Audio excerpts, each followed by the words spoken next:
Hello friends, NVS lab attendant examination 2024 की तैयारी कर रहे सभी अभ्यर्थियों का हार्दिक स्वागत है। सब्जेक्ट स्पेसिफिक नॉलेज में आज का अपना टॉपिक रहेगा किशोरावस्था की ओर। ठीक है ना, किशोरावस्था की ओर। प्यारे साथियों, इस चैप्टर में हम समझेंगे कि एक छोटा बच्चा जो बालक है वो किशोर बन जाता है। किशोर बनने के बाद उसमें यानी यौवन अवस्था जो प्रारंभ हो जाती है, उस दौरान उसमें कौन कौन से लक्षण प्रकट होते हैं, कौन कौन से शारीरिक चेंजेस होते हैं और उन शारीरिक चेंजेस होने का कारण भी इसमें जानेंगे। इसके अलावा उसका स्वास्थ्य है या फिर जैसे मान लो किसी जैसे संतति का लिंग निर्धारण होता है वो किस प्रकार से होता है, ये सारी चीज़ें इसमें रहने वाली है। कौन कौन से हार्मोनल है जिनकी वजह से महिला के यानी लड़की के शरीर में चेंजेस होते हैं और किन हार्मोन्स की वजह से लड़के के शरीर में चेंजेस होते हैं, ये सारी जानकारी इस टॉपिक में रहेगी, जो कि आपके एग्जाम की दृष्टि से बहुत महत्वपूर्ण है ही। और साथ ही साथ दैनिक जीवन में, अपने जीवन में एक विज्ञान का विद्यार्थी होने के नाते, एक साइंस का स्टूडेंट होने के नाते आप सभी को इन चीज़ों के बारे में जानकारी बहुत ही अच्छे तरीके से होनी चाहिए। तो इस वीडियो में आप अंत तक बने रहिएगा। आइए इस टॉपिक की शुरुआत बहुत ही शानदार लाइनों के साथ करते हैं। ठीक है, हाँ, तो जीवन में असली उड़ान अभी बाकी है। जीवन में अभी असली उड़ान अभी बाकी है। हमारे इरादों का इम्तिहान अभी बाकी है। अभी तो नापी है सिर्फ मुट्ठी भर जमीन। क्या अभी तो नापी है सिर्फ मुट्ठी भर जमीन? अभी तो नापने के लिए सारा आसमान बाकी है। प्यारे साथियों, सारा आसमान बाकी पड़ा है। अभी तो सिर्फ और सिर्फ मुट्ठी भर जमीन नापी है। नापने का आपने इरादा किया है। वो मुट्ठी भर जमीन आपके सामने क्या है? मुट्ठी भर जमीन ये है आपका लैब अटेंडेंट के रूप में आपको स्थापित करना, अपने आप को स्थापित करना। सबसे पहले ये तो मुट्ठी भर जमीन है आपकी, ये सबसे पहला इरादा है, सबसे पहला टारगेट है कि लैब अटेंडेंट के रूप में अपने आप को स्थापित करना है। इसके बाद यहाँ से और अगर ऊंची, आपको और ऊंची उड़ान यहाँ से बढ़नी है, इससे बड़े पद की, इससे बड़े सैलरी की, यहाँ से उच्चतर लेवल के जो अपना एग्जाम है उसको फाइट करके वहाँ से बड़ी नौकरी अपन को प्राप्त करना है। तो ये चीज़ें हैं। इस प्रक्रम में, इस प्रक्रिया में आपको निरंतर रूप से पढ़ाई करते रहना चाहिए। एग्ज़ाम डेट की चिंता किए बिना आप लगातार इसमें, इस चैप्टर की या इस एग्ज़ाम की प्रिपरेशन आप लगातार करते रहें ताकि सफलता आपको प्राप्त हो सके। तो प्यारे साथियों, आज का वीडियो अपना यही रहेगा, जिसमें देखो, तो अभी तक आप चैनल को सब्सक्राइब नहीं किया है और चैनल पर नए हैं तो इसको सब्सक्राइब जरूर कर लें, वीडियो को लाइक कर दें और वीडियो को ज़्यादा से ज़्यादा संख्या में शेयर करें और कमेंट करके बताना कि किस प्रकार का वीडियो लगा और नेक्स्ट वीडियो आपका किस टॉपिक पे होना चाहिए।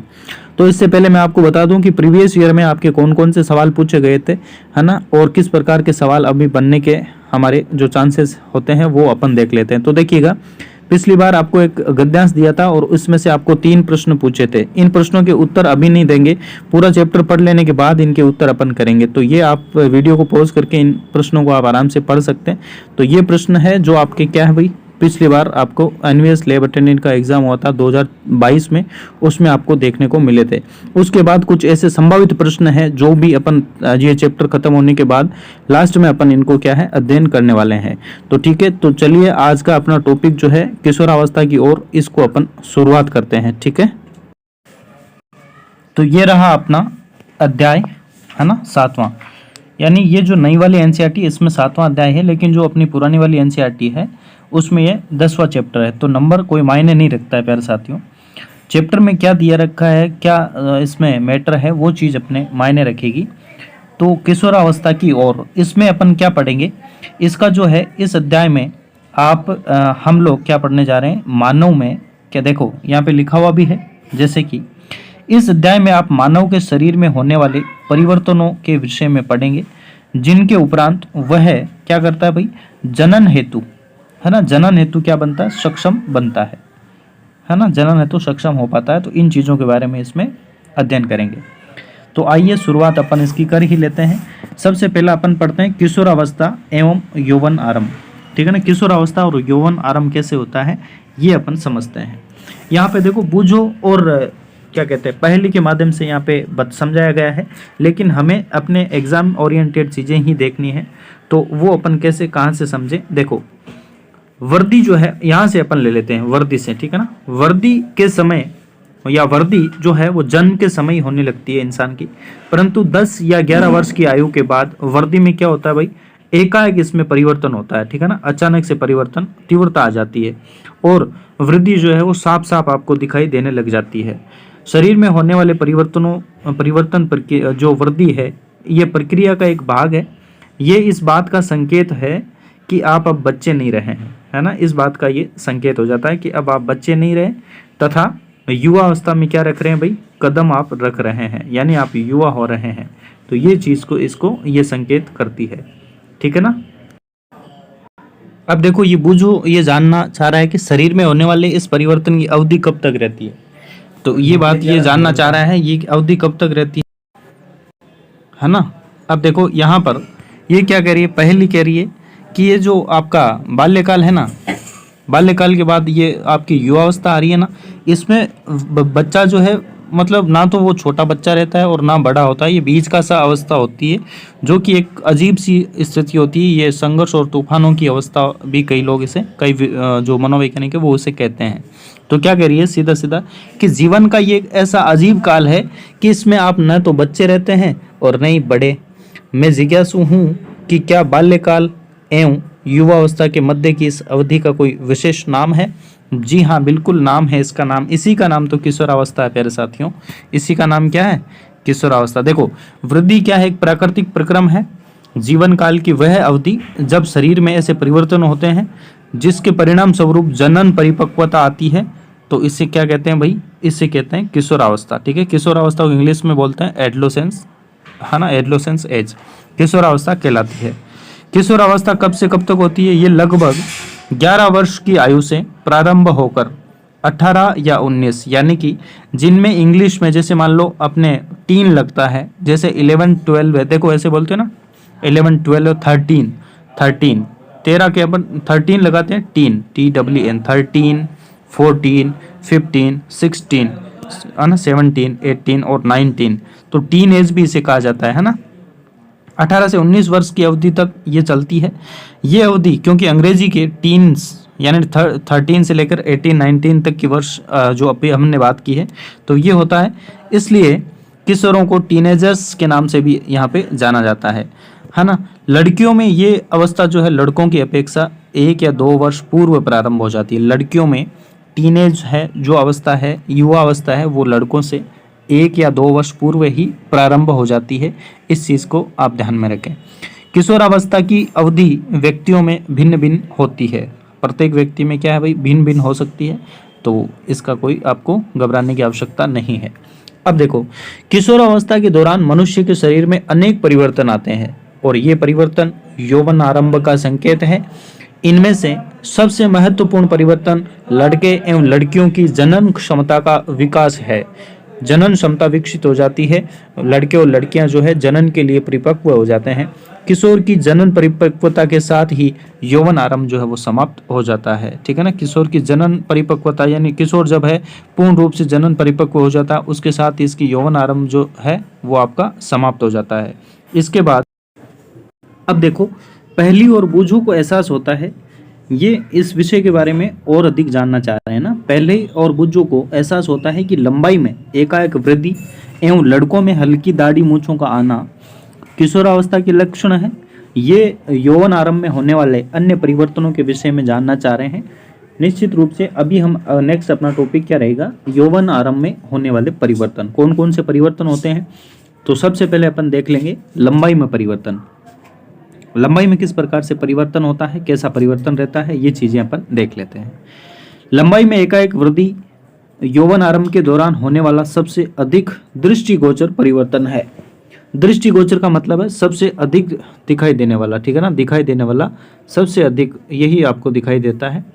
इस समय शरीर की लंबी अस्थियां हैं, मतलब लंबी अस्थियों की अर्थात हाथ एवं पैरों की अस्थियां जो है, हड्डियां हैं, उनकी लंबाई में वृद्धि होती है एवं व्यक्ति जो है अच्छा एकाएक क्या हो जाता है भाई, लंबा हो जाता है। तो यहाँ पे कुछ क्रियाकलाप है जिसमें बच्चों के लिए लिखा है कि भाई अपने साथियों के जो हाइट है वो नाप के फिर अपने यहाँ पे भरे, तो ये अपने लिए काम का नहीं है। ये आपसे पूछा जा सकता है कि पूर्ण लंबाई के लिए गणना करें, तो इसमें वर्तमान आयु की पूर्ण लंबाई का भाग दे करके इसमें 100 से गुणा करके ऐसे आप निकाल सकते हैं। जैसे कि यहाँ पर आपके सामने 120 थी किसी की, और 75 जो है इसका जो पूर्ण लंबाई थी, इसके अनुसार इसका भाग दिया तो 160 इसका आंसर जो है इसको प्राप्त हो गया था।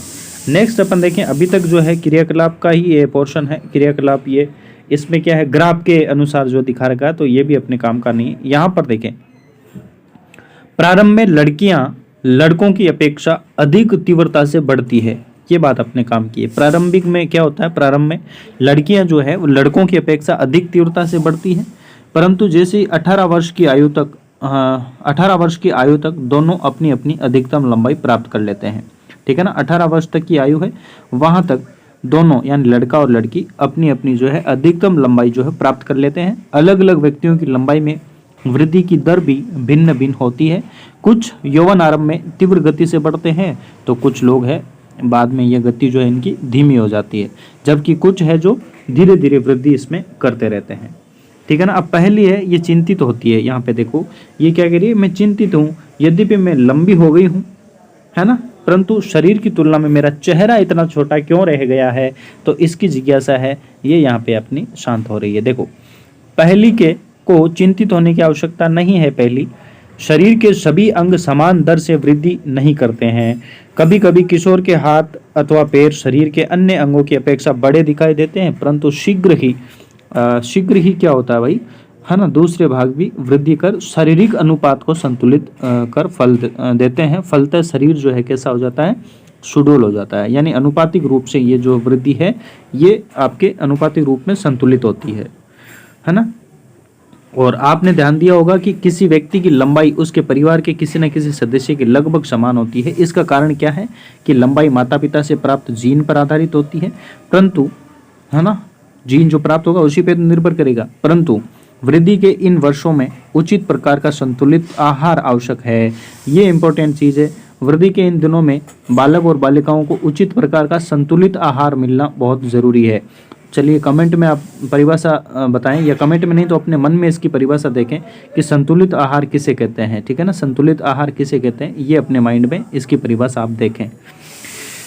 तो नेक्स्ट आ जाता है अपने कि ये जो है अस्थियों, पेशियों एवं शरीर के अन्य भागों को सही ढंग से वृद्धि करने हेतु पर्याप्त पोषण करने में सहायता करता है। कौन? संतुलित आहार। ठीक है ना। आप किशोरों की जो पोषक आवश्यकताओं विषय में इस अध्याय में अभी आगे हम पढ़ेंगे। ठीक है ना, जो लास्ट अपना टॉपिक रहेगा उसमें पोषक जो चीज़ें होती हैं उनके बारे में ही अपना टॉपिक रहेगा। दूसरा देखो, पहला अपने लंबाई में वृद्धि देखी है, दूसरा है शारीरिक आकृति में परिवर्तन।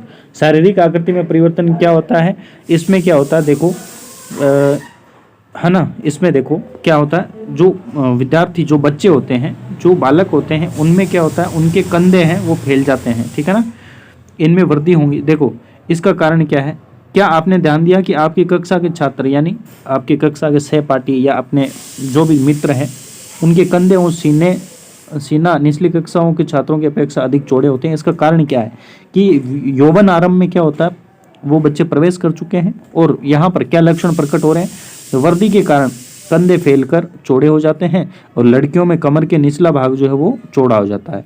तो ये इसके शारीरिक आकृति में परिवर्तन यहाँ पे देखने को मिलते हैं। नेक्स्ट है, वृद्धि के कारण लड़कों में शारीरिक पेशियां जो है लड़कियों की अपेक्षा सुस्पष्ट एवं गठी दिखाई देती है। अतः किशोरावस्था के दौरान लड़कों एवं लड़कियों में होने वाले परिवर्तन जो है वो अलग अलग है, निश्चित रूप से अलग अलग है। ठीक है, अब ये कौन कौन से परिवर्तन है, देखो सबसे पहला स्वर में परिवर्तन। स्वर जो है यानी जिससे अपन बोलते हैं, है ना, आवाज़ का पतला होना, भारी होना, ये वाली चीज़ें। ठीक है, तो यहाँ पर आपने कभी ध्यान दिया कि कभी कभी आपकी कक्षा के कुछ लड़कों की आवाज़ फटने लगती है। यौवन आरंभ में स्वर यंत्र, इस चीज़ को आप ध्यान में रखें, स्वर यंत्र को लेरिंग्स कहा जाता है। लेरिंग्स में वृद्धि का प्रारंभ होता है, यानी जो लड़के होते हैं उनमें स्वर यंत्र यानी जो लेरिंग्स है वो है, उसमें वृद्धि हो जाती है। उसमें क्या हो जाती है, वृद्धि हो जाती है, जिसके कारण लड़कों का स्वर यंत्र विकसित होकर अपेक्षाकृत क्या है, बड़ा हो जाता है। और स्वर यंत्र जब बड़ा होगा तो इनकी आवाज़ जो है भारी हो जाएगी, फटने लगेगी। लड़कों में बढ़ता हुआ स्वर यंत्र गले के सामने होता है। ठीक है ना, गले के सामने की ओर सुस्पष्ट, है ना, उभरे हुए भाग में रूप में आपको दिखाई देता है। उभरा हुआ जो है वो आपको दिखाई देता है। ठीक है, तो ये यहाँ पर लिखा हुआ है, अभी देखते हैं। है ना, सुस्पष्ट, ठीक है। हाँ, गले की ओर, सामने की ओर सुस्पष्ट उभरे हुए भाग के रूप में आपको दिखाई देता है, जिसे एडम्स एप्पल्स कहा जाता है। इसको आप इंपॉर्टेंट कर लें, एग्जाम में पूछा जा सकता है एडम एप्पल्स क्या होता है। तो आप कंठों के यहाँ पे अगर छूते हैं या फिर ऐसे ही आप देखते हैं कंठों में उभरी हुई जो संरचना आपको दिखाई देती है, यही आपका एडम एप्पल कहलाता है, ठीक है, जिसे हिंदी में कंठमणि के नाम से भी जाना जाता है। अभी चित्र इसका 7.2 अभी अपन आपको दिखाएंगे, ठीक है। हाँ, तो पहले ये पढ़ लेते हैं थोड़ा सा। लड़कियों में देखो, ये लड़कों की बात होगी, ये बाहर उभरा हुआ दिखाई देगा लड़कों में, जिससे लड़कों की आवाज़ है वो भारी हो जाएगी। अब देखो, लड़कियों में स्वर यंत्र, यानी कि जो इनका वोकल कॉर्ड है, स्वर यंत्र, यह अपेक्षाकृत लड़कों की अपेक्षा क्या होता है भाई, छोटा होता है। अतः बाहर से सामान्यतः दिखाई नहीं देता है। सामान्यतः लड़कियों का स्वर जो है उच्च तारत्व यानी तीखी आवाज़ होती है उनकी, उच्च तारत्व वाला होता है, जबकि लड़कों का स्वर जो है, लड़कों का ये गहरा होता है, जिससे उनकी आवाज़ है भारी होती है। नेक्स्ट है कि किशोर जो होते हैं लड़कों में, किशोर लड़कों में कभी कभी स्वर यंत्री की पेशियों में अनियंत्रित वृद्धि हो जाती है और आवाज़ फटने लगती है या बर्राने लगती है। ये स्थिति कुछ दिनों अथवा कुछ सप्ताह तक बनी रहती है, कुछ सप्ताह तक क्या है भाई, बनी रहती है, जिसके बाद स्वर जो है वो सामान्य हो जाता है। अब आइए इसका देखो, एडम एप्पल का चित्र आप देख सकते हैं, जिसके माध्यम से आपको देखो, ये जो कंठ है आपके यहाँ पर आपको ये दिखाई दे रहा है एडम एप्पल, ठीक है, ये एडम एप्पल्स होता है, इसको आप ध्यान में रखें। और ये यहाँ पे ये वाले जो है कंठ आपको दे रखे हैं, यहाँ पर जो आपको दिखाई दे रहा है यही आपका एडम एप्पल वाला भाग है, जो लड़कों में उभरी हुई संरचना के रूप में आपको दिखाई देता है। किशोर लड़के का स्वर यंत्र एडम एप्पल। इसके बाद हम देखते हैं कि ये आपके जिज्ञासा करता है कि मेरे अनेक सहपाठियों की फटी आवाज़ है, अब ये मैं जान गया हूँ। इसकी जिज्ञासा अभी शांत हो गई है। इसका नाम क्या है भाई, बूझो है इसकी जिज्ञासा। ये तो एक शांत हुई, कौन सी वाली, कि मेरे साथियों की आवाज़ क्यों फटती है, ठीक है। अब देखो, नेक्स्ट आपका परिवर्तन क्या आता है, स्वेद एवं तेलीय ग्रंथियों की क्रियाशीलता में वृद्धि हो जाती है। तो देखो कैसे होती है, किशोरावस्था में स्वेद एवं तेलीय ग्रंथियों का स्राव जो है बढ़ जाता है। इन ग्रंथियों की अधिक क्रियाशीलता के कारण, है ना, कुछ व्यक्तियों के चेहरे पर फुंसियाँ हो जाती है और उनके मुहासे हो जाते हैं। फुंसियाँ और मुहासे इस प्रकार के होने लगते हैं। तो इससे पहले देखो, ये ग्रंथियों के बारे में जानते हैं। श्वेत ग्रंथि, तेल ग्रंथि तथा लार ग्रंथि जैसी कुछ ग्रंथियां अपना स्राव वाहियों द्वारा स्रावित करती है। अंतःस्रावी ग्रंथियां हार्मोन को सीधे रुधिर प्रवाह में निर्मोचित करती है, इसलिए इन्हें नलिका विहीन ग्रंथियां कहते हैं। देखो, ग्रंथियों से संबंधित अपन ने वीडियो बना रखा है, जिसमें 3 वीडियो के माध्यम से मैंने प्रत्येक ग्रंथि का अलग अलग डिटेल में इनकी जानकारी दी है, जिसमें मैंने ये आपको बताया था कि ग्रंथियां जो 3 प्रकार की होती है, अंतःस्रावी, बहिःस्रावी और जो है दोनों स्रावित करने वाली कॉमन जो होती है वो वाली, ठीक है। तो इसमें अंतःस्रावी ग्रंथियां वो ग्रंथियां होती हैं जो हार्मोन्स को रिलीज करती है, यानी हार्मोन्स उनके द्वारा स्रावित किया जाता है। बहिःस्रावी ग्रंथियां वो होती है जिनके द्वारा एंजाइम्स स्रावित किया जाता है। तो अभी तक वो वीडियो आपने नहीं देखे हैं तो निश्चित रूप से वहां जाकर के आप देखें, निश्चित रूप से आपको बहुत अच्छे से फ़ायदा मिलेगा और बहुत ही तगड़े तरीके से, बेहतरीन तरीके से वहाँ पे समझाया हुआ है। तो ये क्या करती है, अंतःस्रावी ग्रंथियां अपने हार्मोन्स को सीधे ही रक्त में प्रवाहित कर देती है। इनमें कोई नलिका नहीं होती है, तो इनको नलिका विहीन ग्रंथियां कहते हैं। ये चीज़ आप याद रखें, विशेष रूप से इसको याद रखना है। अब देखना कि हाँ, यहाँ पर ऊपर ये रहा कि व्यक्तियों के चेहरे और फुंसियाँ, चेहरे पर क्या है, फुंसियाँ और मुहासे ये हो जाते हैं, ठीक है। तो ये आपके क्या है भाई, इन ग्रंथियों की अधिक क्रियाशीलता के कारण होता है। तो ये एक सामान्य प्रक्रिया है। इनसे बचने के लिए आप पता नहीं तरह तरह के कुछ लगाते हैं प्रोडक्ट्स जो आपके हानिकारक सिद्ध हो जाते हैं, लेकिन आपको कुछ नहीं लगाना। ये एक सामान्य प्रक्रिया है जो कि कई थोड़े दिनों के बाद अपने आप किशोर जो आपकी ये जो अवस्था है, युवा किशोरावस्था जो है, ये समाप्त होने के साथ ही आपकी ये चीज़ें जो है समाप्त हो जाती है अपने आप ही। अब देखो, जननांगों का विकास होता है। तो यहाँ से आपके देखो, जननांगों का विकास ये किस प्रकार से होता है, ये चीज़ें अपन देखते हैं इसमें। तो पिछला जो अध्याय था जिसमें हमने पढ़ा था, पिछला अध्याय कौन सा वाला था जिसमें अपन ने पढ़ा था, जिसमें जो अपन देखे थे कौन कौन से जननांग के बारे में देखे थे, कौन सा नर जननांग था, मादा जननांग, उनसे संबंधित अपन ने देखा ही था। अगर आपने अभी तक वो पिछला वीडियो नहीं देखा है तो वो वीडियो आराम से देखें, जिसमें हमने डिटेल से मानव में जनन, प्राणियों में जनन के बारे में विशेष रूप से हमने अध्ययन किया था। तो मानव जननांगों का अवलोकन आप कर सकते हैं। उनमें क्या है कि यौवन आरंभ में नर जननांग जैसे कि वृषण एवं शिश्न पूर्णतः विकसित हो जाते हैं। यहाँ पर क्या है भाई, पूर्णतः विकसित हो जाते हैं और वृषण से शुक्राणुओं का उत्पादन भी प्रारंभ हो जाता है और लड़कियों में जो है अंडाशय साइज में वृद्धि हो जाती है तथा अंड जो है वो परिपक्व होने लगते हैं, है ना, और अंडाशय से अंडाणुओं का निर्मोचन भी प्रारंभ हो जाता है। अंडाणुओं का जब निर्मोचन होता है फिर इधर शुक्राणुओं का निर्मोचन होता है, वो फेलोपियन ट्यूब में जाते हैं, वहाँ पर उनका मिलन होता है, संलयन होता है। तो उस प्रक्रिया को निषेचन कहा है, ये हमने पिछले चैप्टर में आराम से समझ लिया है। तो अब देखिएगा मानसिक और बौद्धिक और संवेदनात्मक परिपक्वता ये भी होती है, किस प्रकार से होती है ये चीज़ भी जान लेते हैं। किशोरावस्था व्यक्ति के सोचने का ढंग में परिवर्तन की अवधि भी है। पहले की अपेक्षा किशोर अधिक स्वतंत्र एवं अपने प्रति अधिक सचेत होता है। उनमें बौद्धिक विकास भी होता है तथा वे सोचने में, विचारने में काफ़ी समय लेते हैं। वास्तव में किसी व्यक्ति के जीवन में यह वह समय है जब उसके मस्तिष्क की सीखने की क्षमता सर्वाधिक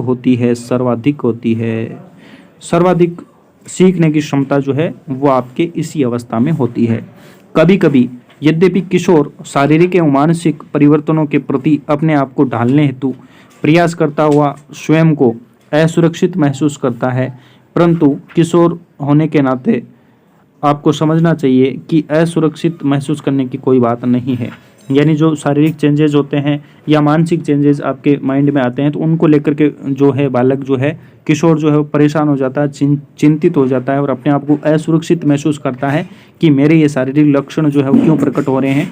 तो ऐसी चीज़ें हैं, उसके लिए आपको असुरक्षित महसूस नहीं करना है। ये सामान्य प्रक्रिया है और सामान्य जो है विकास का ये एक हिस्सा होता है। परंतु किशोर होने के नाते आपको समझना चाहिए कि असुरक्षित महसूस करने की कोई कारण आपका नहीं है। ये परिवर्तन प्राकृतिक है जो शारीरिक वृद्धि के कारण आपके उत्पन्न हो रहे हैं। तो ये सारी चीज़ें यहाँ पे रही। नेक्स्ट अपने है कि गौण लैंगिक लक्षण, तो ये किस प्रकार से प्रकट होते हैं, कौन कौन से हार्मोन्स इसके लिए जिम्मेदार होते हैं, ये सारी चीज़ें इसमें रहेंगी। तो जो पिछला चैप्टर था उसमें हमने पढ़ाई था वर्षण और अंडाशय के बारे में, ये जनन अंग होते हैं, इनके बारे में पढ़ाई था। तो वे युग्मक अर्थात शुक्राणु एवं अंडाणु उत्पन्न करते हैं। युग्मक है ना, मतलब महिला में आपके होता है अंडाणु और पुरुष में आपके शुक्राणु, ये युग्मक हैं। तो युवावस्था में लड़कियों में स्तनों का विकास होने लगता है और लड़कों के चेहरे पर क्या है भाई, दाढ़ी मूंछ जो है आने लगती है, यानी बाल उगने लगते हैं या फिर दाढ़ी मूंछ आने लगती है। ये लक्षण क्योंकि लड़कियों को लड़कों से पहचानने में सहायता कराते हैं, अतः इन्हें क्या कहते हैं, गौण लैंगिक लक्षण कहा जाता है। तो ये चीज़ कहाँ पर लिखी हुई है, ये रही, ठीक है। लड़कों के चेहरे पर बाल उगने लगते हैं अर्थात दाढ़ी मूंछ आने लगती है, क्योंकि ये लक्षण लड़कियों को, है ना, लड़की और लड़कों में अलग अलग पहचान के लिए होते हैं, ठीक है ना। तो गौण, इसलिए इनको क्या कहते हैं भाई, गौण लैंगिक लक्षण कहा जाता है। तो ये बात भी आप ध्यान में रखें। लड़कों के सीने पर भी बाल आ जाते हैं। लड़कों एवं लड़कियों दोनों में ही बगल एवं जांघ के ऊपरी भाग अथवा प्यूबिक क्षेत्र में बाल आ जाते हैं, ठीक है ना। तो इसे जनन अंगों पे बाल आना, इस प्रक्रिया को आपको कहते हैं प्यूबिक क्षेत्र, है ना, प्यूबार्की जिसे कहा जाता है, प्यूबार्की, ठीक है। हाँ, तो प्यूबार्की, प्यूबिक क्षेत्र जिसे आप समझ सकते हैं। बूझो और पहली दोनों ही जानना चाहते हैं कि यौवन आरंभ में होने वाले इन परिवर्तनों का प्रारंभ कौन करता है, कहाँ से इनका प्रारंभ होता है। तो इनका भी अभी जिज्ञासा जो हो शांत करते हैं। आइए, किशोरावस्था में होने वाले परिवर्तन हार्मोनों द्वारा नियंत्रित होते हैं, हार्मोन्स द्वारा नियंत्रित होते हैं। और आप सभी को पता है हार्मोन कौन रिलीज करते हैं, अंतःस्रावी ग्रंथियां, ठीक है। हार्मोन रासायनिक पदार्थ है, ये अंतःस्रावी ग्रंथियों अथवा अंतःस्रावी तंत्र द्वारा स्रावित किए जाते हैं। यौवन आरंभ के साथ ही अंतःस्रावी, देखो प्यारे साथियों, एक प्रश्न का जवाब आप कमेंट करें, अंतःस्रावी ग्रंथियों के, अंतःस्रावी तंत्र के जनक कौन है, इसका जो आंसर है कमेंट करके मुझे बताएं आप। तो अंतःस्रावी तंत्र है, ये जो है इनके द्वारा हार्मोन्स को रिलीज किया जाता है। यौवन आरंभ के साथ ही वृषण यानी टेस्टिस, पुरुष हार्मोन, अर्थात पुरुष हार्मोन कौन सा है भाई प्यारे साथियों, टेस्टोस्टेरोन। टेस्टोस्टेरोन जो है वो पुरुष हार्मोन है जो किसके द्वारा रिलीज किया जाता है, वृषण के द्वारा ये आपका रिलीज किया जाता है। तो ये आप सभी जानते होंगे। ये लड़कों में परिवर्तन का कारक है, जिनके बारे में आपने पहले ही पढ़ा है ना। उन ग्रंथियों वाले टॉपिक में मैंने जो वृषण ग्रंथि के बारे में बताया था, उसमें डिटेल से इसकी जानकारी दे रखी है। तो उस वीडियो को आप जाकर के देखें, प्ले लिस्ट बना हुआ है, वहाँ पे जाकर के आप देख सकते हैं, ठीक है ना, ग्रंथियों से संबंधित। हाँ, उदाहरण के लिए चेहरे पर बालों का आना, ये टेस्टोस्टेरोन ही इसके लिए जिम्मेदार होता है। चेहरे पर बालों का आना, ये इसका उदाहरण होता है। लड़कियों में यौवन आरंभ के साथ ही अंडा से स्त्री हार्मोन, यानी कि स्त्री हार्मोन जो एस्ट्रोजन जिसे कहते हैं, एस्ट्रोजन जिसे कहा जाता है, क्या कहा जाता है भाई, एस्ट्रोजन उत्पादित करना प्रारंभ कर देता है, जिससे स्तनों का विकास हो जाता है और दुग्ध ग्रंथियां हैं अथवा दुग्ध ग्रंथियां स्तन के अंदर विकसित होने लगती है। इन्हीं हार्मोन के उत्पादन का नियंत्रण एक अन्य हार्मोन द्वारा किया जाता है, जो पीयूष ग्रंथि द्वारा स्रावित होता है, अर्थात पीयूष ग्रंथि को इंग्लिश में पिट्यूटरी ग्लैंड कहा जाता है, इसके द्वारा स्रावित होता है। तो उस हार्मोन का आप मुझे नाम बताएं जो आपके इनका नियंत्रण करता है। जैसे वैसे देखो, पीयूष ग्रंथि जो है सभी आपके इन ग्रंथियों पे नियंत्रण करती है, इसलिए पीयूष ग्रंथि को मास्टर ग्रंथि कहा जाता है, ये चीज़ आप जानते हैं। और इन जनन हार्मोन्स पर नियंत्रण कौन करता है, पीयूष ग्रंथि द्वारा स्रावित एक हार्मोन करता है, जिसका नाम क्या है, जिसका नाम होता है भाई ल्यूटिनाइजिंग हार्मोन। क्या है, ल्यूटिनाइजिंग हार्मोन। ये मैंने अपने उस ग्रंथियों वाले चैप्टर में बहुत ही शानदार तरीके से पढ़ा रखा है।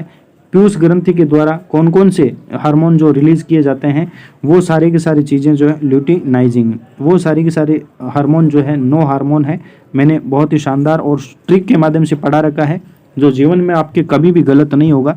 इस प्रकार से आपको मैंने पढ़ा रखा है, तो उसको वीडियो को आप जरूर जा करके देखें, ठीक है। तो ये ल्यूटिनाइजिंग हार्मोन है, जो क्या काम करता है, जो पुरुषों में तो शुक्राणुओं का निर्माण करता है और महिलाओं में अंड का निर्माण करता है, अंडोत्सर्ग में सहायता करता है। तो ये चीज़ आप ध्यान में रखें। नेक्स्ट अब क्या आ जाता है भाई प्यारे साथियों, जनन प्रक्रिया प्रारंभ करने में हार्मोन की क्या भूमिका रहती है, तो इससे संबंधित अपन इसमें जानेंगे। देखो, अंतःस्रावी ग्रंथियां जो है हार्मोन रुधिर प्रवाह में स्रावित करती है, जिससे वह शरीर के विशिष्ट भाग अथवा लक्ष्य स्थल, जहां इनका लक्ष्य स्थल है वहां तक ये पहुंच सके। और ये नलिका विहीन होती है, इन्हें नलिका की आवश्यकता नहीं होती है, ये चीज भी आप ध्यान में रखें। लक्ष्य स्थल हार्मोन के प्रति अनुक्रिया करता है और हमारे शरीर में अनेक अंतःस्रावी ग्रंथियां हैं। अंतःस्रावी ग्रंथियों के बारे में बार बार मैं आपको बता रहा हूँ, आपको वो वीडियोज जो बहुत ही मतलब अनिवार्य रूप से देखना चाहिए, ताकि ग्रंथियों के बारे में आपको शानदार जानकारी मिल सके। हमारी वीडियो है, प्ले लिस्ट पे जाएं आप, है ना, उसमें आपको मिल जाएगा आराम से, तो देखें उनमें जाकर के। वृषण एवं अंडा से लैंगिक हार्मोन स्रावित करते हैं, ये आप सभी जानते हैं। आपने अभी अभी पढ़ा है कि ये हार्मोन गौण लैंगिक लक्षणों के लिए उत्तरदायी होते हैं। अभी अभी हमने ये देखा ना भाई, गौण लैंगिक लक्षण है उनको प्रकट कौन करते हैं, यही तो करते हैं टेस्टोस्टेरोन और एस्ट्रोजन। उत्तरदायी होते हैं। लैंगिक हार्मोन भी पीयूष ग्रंथि द्वारा स्रावित होते हैं। लैंगिक हार्मोन भी कौन सी ग्रंथि द्वारा स्रावित होते हैं भाई, पीयूष ग्रंथि द्वारा स्रावित होने वाले जो हार्मोन है उनके नियंत्रण में होते हैं। पीयूष ग्रंथि अनेक हार्मोन स्रावित करती है। देखो, पीयूष ग्रंथि 9 हार्मोन स्रावित करती है। कौन कौन से, देखो, एक तो होता है जी, एक होता है एल, गलत, एफ, एम, पे, ओ, ए। ये 9 हार्मोन जो है 1 2 3 4 5 6 7 8 9 हार्मोन्स जो है पीयूष ग्रंथि के द्वारा जो है स्रावित किए जाते हैं। इसका मतलब होता है वृद्धि hormone, growth hormone, luteinising, thyroid stimulating, है ना, फोलिकल, है ना, ये मेलानोसाइट, आपका प्रोलेक्टिन, ऑक्सीटोसिन, और आपका ये सारी चीज़ें जो है मैंने आपको पढ़ा रखे हैं। उस वीडियो में आप जाकर के देखेंगे तो आपको निश्चित रूप से ये सारे के सारे हार्मोन्स जो है याद हो जाएंगे, ठीक है। पीयूष ग्रंथि अनेक हार्मोन स्रावित करती है। उनमें से एक हार्मोन अंडाशय में अंडाणु एवं वृषण में शुक्राणुओं के परिपक्व होने को नियंत्रित करता है। और ये आपके डायग्राम यहाँ पे दे रखा है कि पीयूष ग्रंथि से स्रावित होने हार्मोन जननांगों को टेस्टोस्टेरोन यानी पुरुष में तथा एस्ट्रोजन स्त्रियों में स्रावित करने के लिए उद्दीपित करता है। उसके बाद क्या होता है, ये रुधिर में प्रवाहित स्रावित किया जाता है सीधा, तथा शरीर के विभिन्न भागों में यानी लक्ष्य स्थल तक ये पहुंच रहा है और यहाँ से यौवन अवस्था जो है वो आरंभ होती है। यौवन अवस्था के समय शरीर में परिवर्तनों को ये उद्दीपित करता है। तो ये इस प्रकार से पीयूष ग्रंथि के कंट्रोल में ये रहते हैं। तो ये देखो क्या है कि यौवन आरंभ में शारीरिक परिवर्तन हार्मोन द्वारा नियंत्रित इस प्रकार से होते हैं। तो ये आपका जहन में आप रख सकते हैं, ठीक है। पीयूष ग्रंथि द्वारा जो रिलीज होने वाले हार्मोन्स हैं उन सभी हार्मोन्स को आप ध्यान में रखें, क्योंकि ये इंपॉर्टेंट है। पिछली बार यहाँ से पूछा हुआ सवाल है, लेकिन इस बार जो है इसके यहाँ से प्रश्न बनने की जो संभावना है बहुत ही अधिक हो जाती है। तो पीयूष ग्रंथि के कितने हार्मोन्स होते हैं वो सारे आप अभी वापस देखें, ठीक है ना। तो इसमें देखो सबसे पहला होता है आपका ग्रोथ हार्मोन। सबसे पहला आपका ग्रोथ हार्मोन रहेगा। यहाँ पे मैं आपको फिर से बता देता हूँ। पहला आपका ग्रोथ हार्मोन रहेगा, दूसरा आपका ल्यूटिनाइजिंग हार्मोन है, तीसरा आपका एडिनोकार्टिकोट्रोपिक हार्मोन है, चौथा जो है आपका थायराइड स्टिमुलेटिंग हार्मोन है, पांचवा फिर जो है आपका FSH यानी फॉलिकल स्टिमुलेटिंग हार्मोन है, FSH है। फिर उसके बाद मेलेनोसाइट हार्मोन है, मेलेनोसाइट स्टिमुलेटिंग हार्मोन है। सातवां जो हो जाता है आपका प्रोलेक्टिन हो जाएगा, आठवां जो है आपका ऑक्सीटोसिन हो जाएगा, और नौवां जो है वो आपका एडिनो जो है आपका एंटी डायूरेटिक हार्मोन या जिसे वेसोप्रोसिन भी कहा जाता है। तो इन हार्मोन्स को भी आप याद रखें, ठीक है। नेक्स्ट हम बात कर लेते हैं कि किस प्रकार से, अब देखो पहली और बूझो अब समझ गए हैं, ठीक है ना। अब समझ गए कि यौवन आरंभ व्यक्ति में जनन अवधि का प्रारंभ है, जब व्यक्ति जनन की क्षमता प्राप्त करता है, परंतु वे जानना चाहते हैं कि क्या जनन काल एक बार प्रारंभ होने के बाद जीवन पर्यंत तक चलता रहता है या कभी समाप्त होता है। तो ये इनका प्रश्न है। क्या कहना चाह रहे हैं कि जो यौवन आरंभ है वो उसकी अवधि कब तक होती है, जब तक व्यक्ति जो है वो जनन क्षमता प्राप्त कर लेता तब तक होती है। परंतु ये जानना चाह रहे हैं कि जो हमने यौवन आरंभ की जो जनन क्षमता प्राप्त की है, क्या यह जीवन पर्यंत तक होती है या कभी इसका समापन भी होता है। तो इस चीज़ के बारे में अपन जानकारी प्राप्त करते हैं कि मानव में जनन काल की अवधि है वो कब से कब तक रहती है। तो आइए इस अवधि के बारे में अपन जान लेते हैं। मानव में जनन काल की अवधि, जब किशोरों के वृषण अथवा अंडा से युग्मक उत्पादित करने लगते हैं, यानी वृषण में से शुक्राणुओं का निर्माण और आपके युग्मक में से अंडों का निर्माण जब होता है, एग्स का निर्माण जब होने लगता है, तब वे जनन के योग्य हो जाते हैं। और युग्मक की परिपक्वता एवं उत्पादन की क्षमता पुरुषों में स्त्रियों की अपेक्षा अधिक अवधि तक रहती है। पुरुषों में अधिक अवधि तक रहती है, जबकि स्त्रियों में पुरुषों के मुकाबले कम अवधि तक यह क्षमता रहती है। तो स्त्रियों में जनन अवस्था जो है इसका प्रारंभ है यौवन अवस्था से, यानी 10 से 12 वर्ष की आयु से हो जाता है। सामान्यतः ये कब तक रहता है, 45 से 50 वर्ष की आयु तक ये चलता है। यानी 10 से 12 वर्ष की आयु में शुरुआत होती है ना, यौवन आरंभ की, और ये आपका जो है कब समाप्त हो जाता है, 45 से 50 वर्ष की अवस्था में जो है आपका ये समाप्त हो जाता है। अब देखना, यौवन आरंभ पर अंडाणु परिपक्व होने लगते हैं और अंडाशयों में एक अंडाणु परिपक्व होता है तथा लगभग 28 से 30 दिनों का जो अंतराल होता है उस पर किसी एक अंडाणु द्वारा निर्मोचित होता है। यानी 28 से 30 दिनों में अंडाशय के मतलब दोनों पार्ट में से किसी एक में से आपका एक अंडा जो है हर महीने 28 से 30 दिन बाद रिलीज होता है, निर्मोचित होता है। इस अवधि में गर्भाशय की जो दीवारें होती है वे मोटी हो जाती हैं, जिससे वह अंडाणु के निषेचन के पश्चात युग्मनज को ग्रहण कर सके, ठीक है ना। यानी जो निषेचन के बाद जो भ्रूण का निर्माण होता है, जो बच्चे का शिशु का जो निर्माण होता है वो यहाँ पे गर्भाशय में स्थापित हो सके, उसके लिए गर्भाशय को तैयार करते हैं, ठीक है, मजबूत करते हैं, तैयार करते हैं, युग्मनज को ग्रहण कर सके, जिसके फलस्वरूप गर्भधारण होता है, ठीक है। उसी के फलस्वरूप क्या होता है भाई, गर्भधारण होता है। यदि अंडाणुओं का निषेचन नहीं हो पाता है तब क्या होता है, ऐसी स्थिति में जो गर्भाशय को तैयार किया हुआ था उस स्थिति में देखो क्या होता है, वो मोटी स्तर जो परत बनी हुई होती थी ना, वो गर्भाशय की मोटी परत है, उस जब वो निषेचन नहीं हो पाता है तो ऐसी स्थिति में क्या होता है, ऐसी स्थिति में अंडाणु तथा गर्भाशय का मोटा स्तर उसकी रुधिर वाहिकाओं सहित क्या होता है भाई, आपका निस्तारित हो जाता है, बाहर निकल जाता है ना, शरीर से बाहर वो निकाल दिया जाता है। इससे स्त्रियों में रक्तस्राव होता है, जिसे क्या कहते हैं भाई, ऋतुस्राव कहते हैं। यानी कि ऋतुस्राव अथवा रजोधर्म इसे कहा जाता है, इंपॉर्टेंट कर लेना इसको। ऋतुस्राव या रजोधर्म कहते हैं, जिसको इंग्लिश में मेन्स्ट्रुअल साइकिल कहते हैं और सामान्य भाषा में पीरियड्स के नाम से इन्हें जाना जाता है। ठीक है, क्योंकि जब निषेचन नहीं होगा तो गर्भाशय की आंतरिक जो भित्तियां होगी, आंतरिक मोटा स्तर बना होगा, वो टूट करके शरीर से बाहर आएगा रुधिर वाहिकाओं के रूप में, है ना, रुधिर के क्लोटिंग के रूप में वो बाहर आता है, ब्लीडिंग वगैरह होती है। तो ये महीने में एक बार होता है। ठीक है, 30 से 28 दिनों तक के अंतराल से। तो जब ये शुरुआत होती है इसकी, रक्तस्राव होता है, तो इसे हम रजोधर्म कहते हैं। ये जो रजोधर्म है या ऋतुस्राव है, लगभग 28 से 30 दिन में एक बार होता है। पहला ऋतुस्राव यौवन आरंभ में हो जाता है, जिसे रजोदर्शन कहा जाता है। पहला जो ऋतुस्राव होता है वो आपका यौवन अवस्था आरंभ होती है, प्रारंभ होती है, उस समय होता है, जिसे रजोदर्शन कहा जाता है। ये चीज़ आप याद रखें। और अंतिम जो होता है आपका अंतिम ऋतुस्राव या अंतिम मेन्स्ट्रुअल साइकिल होता है, वो आपका 45 से 50 की वर्ष की आयु में होता है ना, जिसे क्या कहा जाता है भाई, रजो निवृत्ति कहते हैं, है ना। इसके बाद आपके मेन्स्ट्रुअल साइकिल जो है वो प्रोसेस खत्म हो जाती है, नहीं होता है, उस प्रक्रिया को रजो निवृत्ति कहते हैं, यानी इससे वो निवृत्त हो जाती है कोई भी महिला।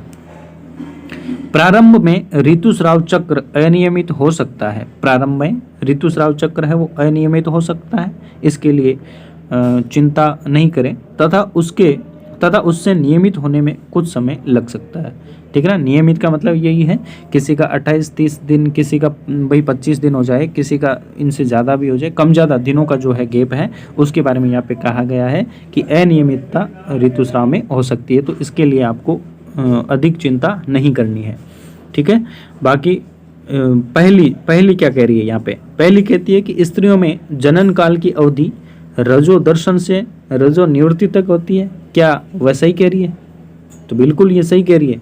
देखो, रजो दर्शन होगा, रजो दर्शन से लेकर के रजो निवृत्ति तक ही महिला में जो है जनन काल की अवधि होती है। उसके बाद महिला है वो जनन करने सक्षम नहीं होती है ना, उसके बाद वो बच्चा उत्पन्न नहीं कर पाती है। नेक्स्ट अपन ये जान लेते हैं कि ऋतुस्राव चक्र का नियंत्रण है वो किसके द्वारा होता है, तो वो भी क्या है भाई, हार्मोन्स के द्वारा ही होता है ना। यहाँ पर अपन देखें, हाँ, ऋतुस्राव चक्र का नियंत्रण हार्मोन द्वारा होता है।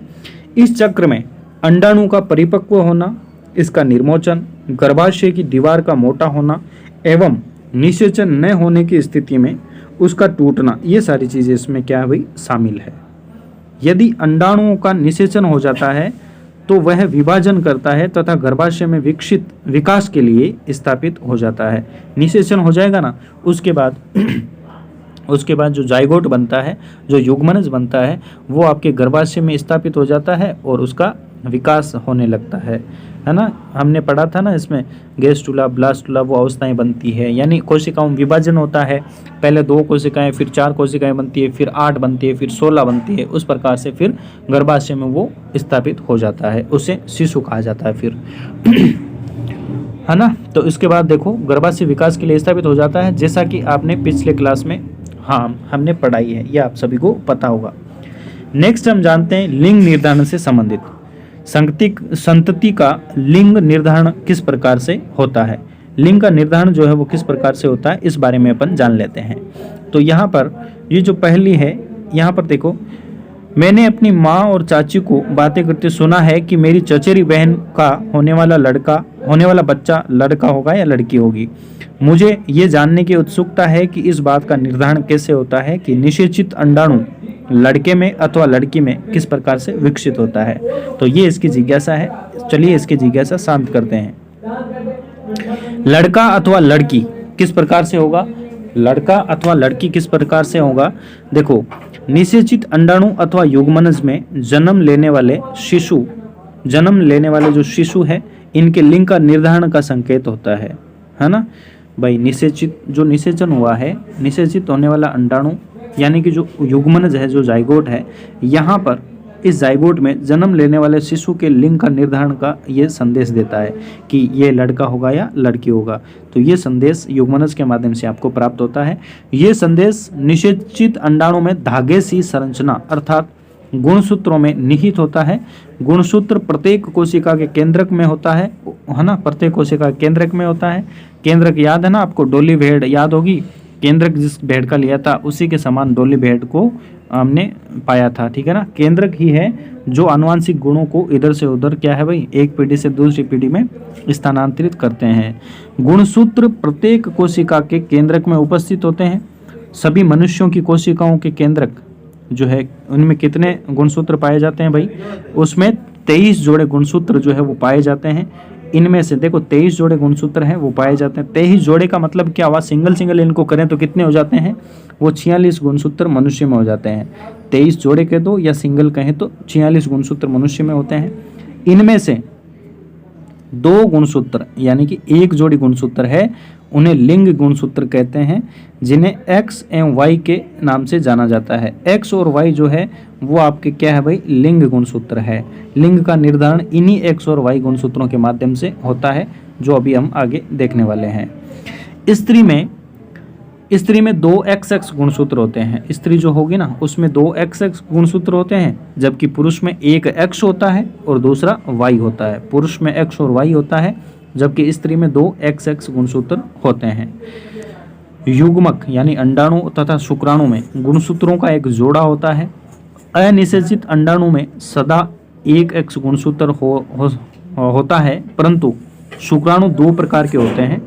शुक्राणु में जो है वो 2 प्रकार के होते हैं, जिनमें क्या होगा भाई, शुक्राणु में क्या होगा, एक तो X होगा और दूसरा क्या हो जाएगा भाई, Y हो जाएगा, ठीक है ना। शुक्राणु जिनमें क्या होगा भाई, इधर देखते हैं, ठीक है, हाँ, जिनमें 2 प्रकार के गुणसूत्र पाए जाते हैं, ठीक है, 2 प्रकार के, ठीक है ना। यहाँ पे क्या कह रहा है कि Y गुणसूत्र और दूसरे प्रकार का X होता है, यानी शुक्राणु जो है उसमें एक तो होता है X और दूसरा होता है Y गुणसूत्र। ये चीज़ यहाँ पे बताई जा रही है। चित्र 7.4 को देखिए, अभी देखेंगे। जब X गुणसूत्र वाला शुक्राणु अंडाणु को निषेचित करता है तो युग्मनज में 2 X हो जाते हैं। और अभी हमने पढ़ा है जब 2 X होंगे तो वो क्या होंगे भाई, महिला होगी, तो वो मादा शिशु को विकसित करेंगे। जब दोनों ही गुणसूत्र है वो XX हो जाएंगे तो मादा शिशु को विकसित करेंगे। यदि अंडाणु को निषेचित करने वाला शुक्राणु में Y गुणसूत्र है तो युग्मनज नर शिशु को विकसित करेगा। तो ये चीज़ देखो इस डायग्राम के माध्यम से बहुत ही आसानी से अपन समझ सकते हैं। देखो ये जो है शुक्राणु है, क्या है भाई, शुक्राणु है। इस शुक्राणु से देखो ये महिला है कोई भी, उसमें तो XX गुणसूत्र है और शुक्राणु में एक तो Y होता है और एक X होता है। तो इस चीज़ को आप समझ सकते हैं। जब इस X से यानी महिला के X गुणसूत्र से जब Y गुणसूत्र इससे संयोग करेगा, निषेचन करेगा, तब तो क्या बनेगा भाई, Y गुणसूत्र जब इससे संयोग करेगा तब तो XY बनेगा। और XY अभी हमने देखा है कि XY जो होता है वो नर का होता है, यानी लड़का जो है उसका संकेतक होता है XY। और जब ये शुक्राणु का X वाला गुणसूत्र X से ही संयोग करेगा तो आपको किसको जन्म देगा भाई, ये मादा को जन्म देगा, यानी जो उत्पन्न होगा वो शिशु क्या होगा, महिला के रूप में होगा, यानी कि स्त्री उसका लिंग रहेगा, ठीक है। तो ये आपका लिंग निर्धारण है, विशेष रूप से यहाँ से होता है, तो इस चीज़ को आप ध्यान में रखें। तो लिंग निर्धारण जो है पूरा और पूरा किस पे डिपेंड रहता है, बच्चे के पिता पर ये डिपेंड रहता है। तो कैसे रहता है इस चीज़ को भी अपन जान लेते हैं। अब आप जान गए हैं कि जन्म से पूर्व शिशु के लिंग का निर्धारण उसके पिता के लिंग गुणसूत्रों द्वारा निर्धारित होता है। ये धारणा कि बच्चे के लिंग निर्धारण में उसकी माँ उत्तरदायी होती है, ये पूर्णतः क्या है भाई, निराधार है। इस चीज़ को आप जान लें, क्योंकि बच्चे का लिंग का निर्धारण है उसके पिता के लिंग गुणसूत्रों पर डिपेंड करता है ना। अगर पिता का X वाला गुणसूत्र महिला के X से अगर संयोग करेगा, निषेचन करेगा, तो लड़की उत्पन्न होगी, लड़की पैदा होगी। और पिता का Y वाला गुणसूत्र, पिता का कौन सा वाला, Y वाला गुणसूत्र X से जो है संयोग करेगा, तो उसके बाद जो संतान उत्पन्न होगी वो आपका लड़का होगा, ठीक है। XX तो लड़की हो जाएगी और XY जो है वो आपका लड़का हो जाएगा। तो इस चीज़ को आप ध्यान में रखें, ठीक है। इसके बाद अपन पढ़ते हैं लिंग हार्मोन के अतिरिक्त अन्य हार्मोन कौन कौन से हैं, इनके बारे में अभी अपन जानकारी लेते हैं।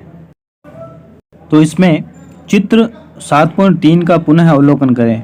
कौन सा चित्र है, वही चित्र है जो पीयूष ग्रंथि वाला जो है वो तीर का निशान था ना, उसमें लक्ष्य स्थल तक पहुंचाता है, फिर उसमें यौन आरंभ के समय शरीर में परिवर्तनों को उद्दीपित करता है, वो वाला चित्र है। तो उसको आपको वीडियो को आप प्रीवियस करके आप देख सकते हैं। पीयूष ग्रंथि द्वारा स्रावित हार्मोन जननांगों को उनके हार्मोन उत्पन्न करने के लिए क्या करता है भाई, उद्दीपित करता है ना, उद्दीपित करता है। तो जिससे क्या होता है, ये चीज़ आप हमने पढ़ लिया है और हम पढ़ चुके हैं, ठीक है ना, कि पीयूष ग्रंथि एक अंतःस्रावी ग्रंथि है जो मस्तिष्क से जुड़ी हुई होती है। ये आप जानते हैं, मस्तिष्क जो है, पीयूष ग्रंथि वाला जो अपन ने चैप्टर पढ़ा रखा है ना, उसमें हमने बता रखा है कि पीयूष ग्रंथि मस्तिष्क के कहाँ किस भाग में पाई जाती है, कौन सी गुहा में पाई जाती है। तो वो आप वीडियो आराम से देखें, है ना, सेला टर्सिका, है ना, वो सारी चीज़ें मैंने आपको बता रखा है। स्पेनोइड हड्डी, उसकी गुहा सेला टर्सिका, वहाँ पे ये होता है। तो ये चीज़ आप जान सकते हैं डिटेल से वहाँ पे। पीयूष ग्रंथि वृषण एवं अंडाशय के अतिरिक्त हमारे शरीर में थायराइड, इस देखो पीयूष ग्रंथि के अलावा कौन कौन सी और ग्रंथियाँ हैं, थायराइड है, अग्नाशय है, एड्रीनलिन जैसी कुछ ग्रंथियाँ हैं। ये ग्रंथियाँ भी जो है हमारे शरीर में पाई जाती है, जो अलग अलग अपने हार्मोन्स को है जो रिलीज करती है।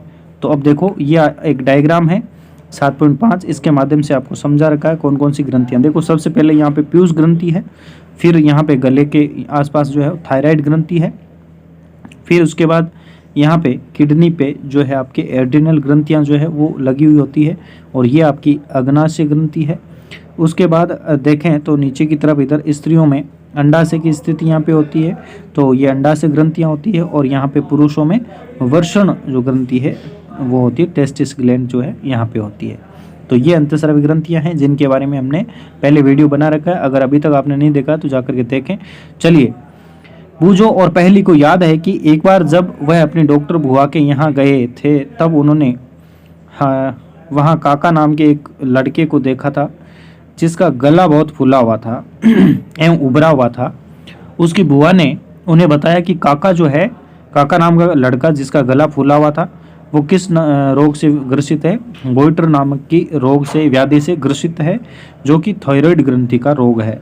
काका की थायराइड ग्रंथि थायरोक्सिन हार्मोन का उत्पादन जो है वो नहीं कर पा रही थी, ठीक है ना। ऐसी स्थिति में क्या हुआ था, थायरोक्सिन हार्मोन है उसका उत्पादन नहीं कर पा रहा था, नहीं हो पा रहा था, ठीक है, नहीं कर रही थी।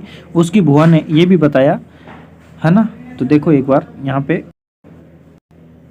तो काका की जो थायराइड ग्रंथि है वो थायरोक्सिन नाम का हार्मोन जो है वो उत्पादित नहीं कर पा रही थी, ठीक है, तो नहीं कर पा रही थी। उसकी बुआ ने क्या बताया, ये भी बताया, तो ये शुगर के बारे में अभी बताएगी, कि उसकी बुआ ने बताया कि उनकी फूफा जी मधुमेह से पीड़ित है, क्योंकि उनका अग्नाशय इंसुलिन हार्मोन का उत्पादन पर्याप्त मात्रा में नहीं कर रहा है। बूझो एवं पहली ने उनके दवाखाने में जो चार्ट टंगा हुआ था उसके बारे में एड्रिनल ग्रंथि के विषय में पूछा। उनकी बुआ ने उन्हें बताया कि एड्रिनल ग्रंथि ऐसे हार्मोन स्रावित करती है जो रुधिर में नमक की मात्रा को संतुलित करते हैं। एड्रिनलिन जो है, जो एड्रिनल ग्रंथि है वो एड्रिनलिन नामक हार्मोन का स्रावन करती है। एड्रिनल जो है, देखो ये क्या क्या चीज़ें हैं उसको नियंत्रित करता है। क्रोध, चिंता, उत्तेजना की अवस्था है, तनाव की जो इसके संयोजन को जो है, संयोजन का कार्य जो है वो करता है, यानी क्रोध, चिंता, तनाव, इन सब चीज़ों का संयोजन कौन करता है भाई, एड्रिनल हार्मोन है, एड्रिनलिन हार्मोन के द्वारा किया जाता है। तो ये चीज़ें आप पढ़ सकते हैं, उस वीडियो में आराम से आप समझ सकते हैं सारी चीज़ें। थायराइड और एड्रिनल ग्रंथि पीयूष ग्रंथि द्वारा स्रावित हार्मोन के माध्यम से प्राप्त आदेश के अनुसार ही अपने हार्मोन का स्रवण करती है। पीयूष ग्रंथि वृद्धि हार्मोन भी रिलीज करती है, जो व्यक्ति की सामान्य वृद्धि के लिए आवश्यक होती है। ये चीज़ आप ध्यान रखें। क्या अन्य जंतुओं में भी हार्मोन स्रावित होते हैं? क्या जनन प्रक्रिया में उनका कोई योगदान होता है? तो जनन वाले हार्मोन्स कौन कौन से होते हैं, इन चीज़ों में भी अपन जान लेते हैं। कीटों एवं मेंढक में जीवन चक्र पूर्ण करने में हार्मोन का योगदान जो है वो होता है। किस प्रकार से होता है, चलिए देखते हैं। मेंढक के जीवन चक्र के विषय में हमने पढ़ा था कि टेडपोल जो है उसका वयस्क मेंढक में जो बनता है वो कायांतरण जो होता है वो कौन से हार्मोन के द्वारा होता है, तो वो आपका हो जाता है थायराइड हार्मोन की वजह से, है ना। तो लार्वा से वयस्क बनने के परिवर्तन को कायांतरण कहते हैं। और कीटों में कायांतरण का कीट हार्मोन के द्वारा नियंत्रण होता है। मेंढक में थायराइड द्वारा स्रावित हार्मोन थायरोक्सिन हार्मोन जो है, जो किसका कायांतरण का जो है नियंत्रण करता है। इसी के माध्यम से क्या होता है भाई, मेंढक में कायांतरण हो पाता है। थायरोक्सिन के उत्पादन के लिए जल में क्या होना चाहिए भाई, आयोडीन होना चाहिए। आयोडीन की उपस्थिति जो है वो आवश्यक होती है। अगर आयोडीन नहीं होगा तो मेंढक का जो लार्वा है टेडपोल जो है वो आप कायांतरण के द्वारा विकसित या परिपक्व मेंढक नहीं बन पाता है ना। यदि जल में जिसमें टेडपोल वृद्धि कर रहे हैं पर्याप्त मात्रा में आयोडीन नहीं है तो टेडपोल वयस्क मेंढक में परिवर्तित नहीं हो सकते। ये चीज भी आप ध्यान में रखें। बूझो कह रहा है कि यदि व्यक्ति के आहार में पर्याप्त आयोडीन न हो तो क्या उन्हें थायरोक्सिन की कमी के कारण गोइटर रोग हो जाता है? बिल्कुल हो जाएगा बूझो जी, बिल्कुल। गोइटर, घोंगा जिसे कहते हैं, वो रोग हो जाता है। ठीक है, ये एक क्रियाकलाप है जिसको आप पढ़ लें ऐसे ही। अब देखना, जननात्मक स्वास्थ्य के बारे में अपन जान लेते हैं। व्यक्ति का कायिक एवं मानसिक विसंगति मुक्त होना उस व्यक्ति का स्वास्थ्य कहलाता है। स्वास्थ्य की परिभाषा के रूप में क्या अपन देख सकते हैं कि कोई व्यक्ति है, अगर वो कायिक रूप से यानी शारीरिक रूप से, मानसिक रूप से विसंगति मुक्त है तो ये चीज़ जो है वो उसका क्या कहलाता है भाई? स्वास्थ्य कहलाता है। तो ये उसका स्वास्थ्य है। किसी भी आयु के व्यक्ति के शरीर को स्वस्थ रखने के लिए उसे संतुलित आहार की आवश्यकता होती है। व्यक्ति को व्यक्तिगत स्वच्छता एवं सफाई का नियमित रूप से पालन एवं पर्याप्त शारीरिक व्यायाम उसको करना चाहिए, जिससे उसका स्वास्थ्य जो है ठीक बना रहे। किशोरावस्था में जब शरीर वृद्धि करता है तो उपरोक्त बातें भी अधिक आवश्यक हो जाती है। तो उपरोक्त बातें जो है व्यायाम वगैरह करना, ये किशोरावस्था में तो विशेष रूप से बहुत लाभदायक होती है। अब देखो, किशोर की पोषण की कौन कौन सी आवश्यकताएं होती है उनसे संबंधित बात कर लेते हैं। किशोरावस्था तीव्र वृद्धि एवं विकास की अवस्था है, अतः किसी भी किशोर को आहार नियोजन अत्यंत सावधानी पूर्वक करना चाहिए। यानी जो आहार आप ले रहे हैं वो सावधानी पूर्वक, जिनमें संतुलित भोजन हो, है ना। हाँ, तो आप पढ़ ही चुके हैं कि संतुलित आहार क्या है। संतुलित आहार उसको लेना चाहिए। संतुलित आहार का अर्थ क्या है, चलिए इसकी परिभाषा ही देख लेते हैं साथ के साथ कि संतुलित आहार क्या होता है। संतुलित आहार वो है, इसका अर्थ ये है कि भोजन में क्या क्या भाई? प्रोटीन, है ना। इन चीज़ों का जो अवयव है इनका याद रखना। प्रोटीन होना चाहिए उसमें। प्रोटीन के अलावा और क्या होना चाहिए भाई? कार्बोहाइड्रेट होना चाहिए, वसा होनी चाहिए, विटामिन और खनिज लवण, है ना। ये सारी चीज़ें जिस भोजन में होगी ना वो क्या कहलाएगा भाई? आपका संतुलित भोजन, संतुलित आहार कहलाता है। कार्बोहाइड्रेट्स, वसा, विटामिन एवं खनिज का पर्याप्त मात्रा में समावेश हो तो वो भोजन जो है संतुलित आहार के रूप में जाना जाता है। हमारा भारतीय भोजन जिसमें रोटी, चावल, दाल एवं सब्जियां होती है, एक संतुलित आहार है। दूध अपने आप में, यहाँ पर देखो ये इंपॉर्टेंट कर लेना, दूध जो है वो अपने आप में संतुलित भोजन है। फल भी हमें पोषण देते हैं। शिशुओं को माँ के दूध से संपूर्ण पोषण मिलता है जिसकी उन्हें ज़रूरत होती है। लोहा, आयरन जो है, रुधिर, ये जो तत्व है आयरन तत्व है, रुधिर का निर्माण करता है, आप सभी जानते हैं। तथा लोहा प्रचुर खाद्य जैसे कि पत्तीदार सब्जियां, गुड़, मांस, संतरा, आंवला इत्यादि किशोर के लिए बहुत ही अच्छे होते हैं, स्वास्थ्य वर्धक होते हैं। अपने दोपहर एवं रात्रि के भोजन के खाद्य पदार्थों की जांच कीजिए, है ना। ये बता रखा है भी संतुलित भोजन आप कितना लेते हैं दिन में, है ना। क्या भोजन संतुलित एवं पोषक है? इसमें से खाद्यान्न सम्मिलित है, इसमें, है ना, ऐसे खाद्यान्न सम्मिलित है जो आपको ऊर्जा प्रदान करते हैं। तथा क्या इनमें दूध, मांस, नट एवं दालें भी शामिल है जो वृद्धि हेतु आपके प्रोटीन प्रदान करती है। क्या ये सारी चीज़ें आप खाते हैं क्या? ऐसा आपको सोचना है कि आप जो है ये सारी चीज़ें लेते हैं जिनसे आपको प्रोटीन प्राप्त होता है। क्या इनमें वसा एवं शक्कर भी शामिल है जो ऊर्जा आपको प्रदान करते हैं? तो आप अपन सोच विचार करके अपना देख सकते हैं कि क्या हम जो भोजन ले रहे हैं वो संतुलित है या नहीं है। फल एवं सब्जियों का क्या स्थान है जो रक्षी भोजन है? तो यहाँ पर देखो ये इंपॉर्टेंट आप कर लेना कि चिप्स तथा पैक किए हुए अथवा जो डिब्बाबंद सामग्री होती है, डिब्बाबंद खाद्य यद्यपि स्वादिष्ट होते हैं, खाने में आपको चटपटा लगेगा, स्वादिष्ट लगेगा, परंतु उन्हें नियमित भोजन के स्थान पर नहीं खाना चाहिए। क्यों? क्योंकि उनमें पोषक मात्रा जो है वो पर्याप्त नहीं होती है। ठीक है, पोषक मात्रा जो है पर्याप्त नहीं होती है। तो साथ के साथ आप मुझे ये बता दें कि चिप्स वगैरह के जो आपके जो पैकेट्स होते हैं उनमें कौन सी गैस भरी जाती है? जो अपन लेते हैं, खरीदते हैं ना, उसमें वो फूला हुआ जो आपको पैकेट है वो मिलता है जिसमें चिप्स के मुकाबले हवा उसमें ज़्यादा होती है। तो वो हवा जो होती है वो गैस भरी होती है। वो कौन सी गैस होती है? तो वो आपकी नाइट्रोजन गैस होती है उसमें। ठीक है, तो ये बात आप ध्यान में रख सकते हैं।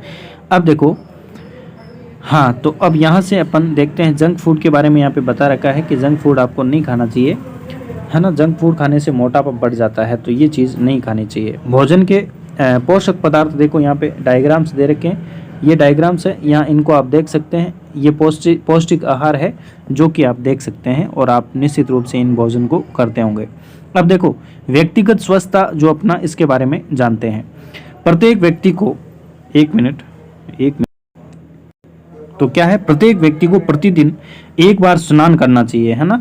बिल्कुल, देखो चाहे कैसा भी मौसम हो, चाहे सर्दी हो गर्मी हो। सर्दियों में विशेष रूप से आप ध्यान रखें, क्योंकि सर्दियों में बहुत बार अपन आलस कर लेते हैं। देखिए कौन नहाएगा, ठंड बहुत लगती है, तो ऐसा आपको नहीं करना चाहिए। मतलब एक बार, दिन में एक बार कम से कम आपको नहाना चाहिए, है ना, स्नान करना चाहिए प्रतिदिन। यहाँ पे आपको स्नान करना चाहिए। और ये किशोरों में तो विशेष रूप से हो जाता है प्यारे साथियों। किशोरों के लिए और भी आवश्यक है। क्यों है? क्योंकि जो श्वेत ग्रंथियां हैं, यानी पसीने की जो ग्रंथियां हैं, उनकी अधिक सक्रियता के कारण शरीर से क्या आने लगती है भाई, गंध आने लगती है। शरीर से आपके गंध आने लगती है, जिसकी वजह से आपकी स्वच्छता जो है, उसका ध्यान है वो आपको विशेष रूप से रखना चाहिए, नहाना चाहिए, ताकि उस गंध को कम किया जा सके। शरीर के सभी भागों को स्नान करते समय भली प्रकार से धोकर स्नान करना चाहिए। यदि साफ सफाई नहीं रही तो क्या हो जाएगा, जीवाणु का संक्रमण होने का जो है खतरा आपके रहता है, तो संक्रमण का खतरा रहेगा। लड़कियों को ऋतुस्राव के समय सफाई का विशेष ध्यान रखना चाहिए, ठीक है ना, उस समय। और उन्हें अपने ऋतुस्राव चक्र का ध्यान रखते हुए ऋतुस्राव के लिए तैयार रहना चाहिए। हमेशा साफ सैनिटरी नैपकिन का, अथवा घर पर बने जो कपड़ा है, जो भी तैयार किया गया कपड़ा है या सैनिटरी, विशेष रूप से आप ध्यान दें इस चीज़ को है, इनका उपयोग आपको करना चाहिए। और विशेष रूप से साफ सफाई का यहाँ पे ध्यान रखने को यहाँ पे कहा गया है।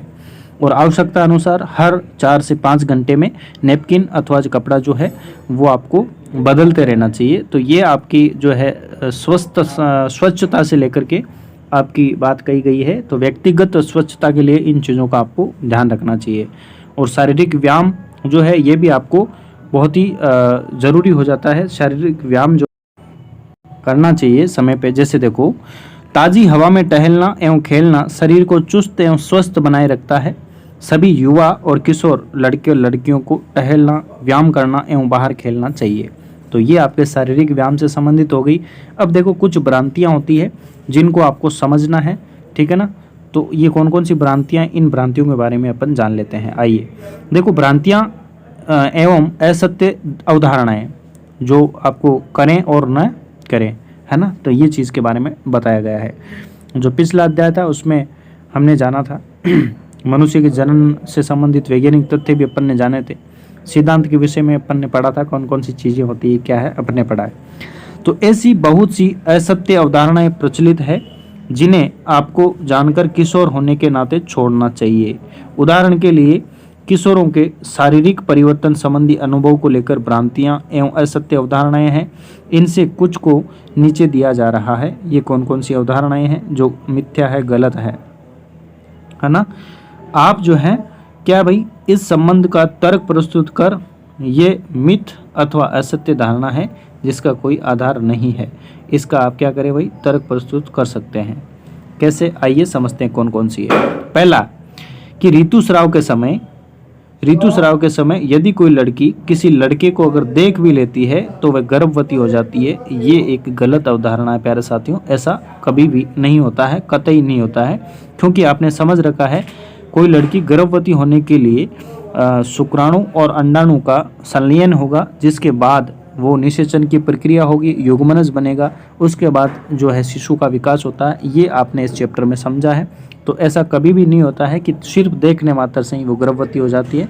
तो ये जो चीज़ है, ये बात गलत होती है। नेक्स्ट होता है कि संतान के लिंग के लिए उसकी माँ उत्तरदायी होती है। उसकी माँ उत्तरदायी नहीं होती है प्यारे साथियों। अभी हमने पढ़ा था ऊपर कि जो उसके पिता होता है, एक्स और वाई गुणसूत्र लिए हुए होता है, और महिला के पास XX गुणसूत्र होता है। जब पिता का Y गुणसूत्र और महिला का X गुणसूत्र मिलेगा तो आपका लड़का हो जाएगा, है ना, लड़का हो जाएगा। और माता का X गुणसूत्र और पिता का X गुणसूत्र मिलेगा और संलयन होगा, निषेचन होगा, तो आपकी गर्ल या लड़की पैदा हो जाती है। तो जो इसके लिए जिम्मेदार कौन होता है भाई, माँ नहीं होती है, इसके लिए लड़का और लड़की होने के लिए जिम्मेदार पिता होता है ना, पुरुष होता है। तो ये बात भी यहाँ पे गलत हो जाती है। नेक्स्ट हम बात करते हैं कि ऋतुस्राव की अवस्था में लड़की का रसोई का काम करना निषिद्ध है। तो ये भी यहाँ पे गलत बता रखा है, ठीक है, निषिद्ध है, ऐसा नहीं होना चाहिए। आपको ऐसे अनेक ऐसे कथन या मिथ्य मिलेंगे जिनका कोई आधार नहीं है, जिनका कोई वैज्ञानिक आधार नहीं है, उनको उखाड़ कर फेंकिए और छोड़ दीजिए। तो ये चीज़ है जो मिथ्या बातें होती है, तो इन चीज़ों पे आपको विश्वास नहीं करना चाहिए, ऐसा इस चैप्टर में बताया गया है। नेक्स्ट अपन बात कर लेते हैं कि यहाँ पे एक क्रियाकलाप दे रखा है, इस क्रियाकलाप को सहपाठियों के साथ यहाँ पे बता रखा है, इसको छोड़िए। अब देखो, नशीली दवाएं जो है इनसे संबंधित आप देखें, क्योंकि आपके प्रीवियस ईयर में एक सवाल आया था जो सीधे तो यहाँ से नहीं आया था, लेकिन इसी नशीली दवाओं पे बेस्ड आपका जो है सवाल जो आपको देखने को मिला था, जो अभी अपन देखने वाले हैं। और ये इस चैप्टर का लास्ट पॉइंट है। इसके बाद अपन प्रीवियस ईयर के सवाल देखेंगे और संभावित प्रश्न है वो भी साथ के साथ देख लेंगे। तो आइए, नशीली दवाएं हैं, इनका अपन निषेध कैसे करें और ये अपने शरीर में क्या क्या प्रभाव डालते हैं, इससे संबंधित चर्चा करेंगे। देखो, किशोरावस्था व्यक्ति के शारीरिक एवं मानसिक रूप से अधिक सक्रियता का समय है, जो वृद्धि का एक सामान्य भाग है। ठीक है ना, वृद्धि का क्या है भाई, एक सामान्य भाग है जिसमें वृद्धि बहुत ही तीव्र गति से होती है। अतः भ्रमित अथवा असुरक्षित न महसूस करें, ऐसा आपको नहीं असुरक्षित महसूस नहीं करना है और ना ही आपको भ्रमित होना है, क्योंकि आप सभी चीज़ें जान चुके हैं। क्योंकि ये शारीरिक जो परिवर्तन है वो नेचुरल प्रोसेस होती है, नेचुरल प्रक्रिया है, कोई साइड इफेक्ट इसके नहीं होते हैं।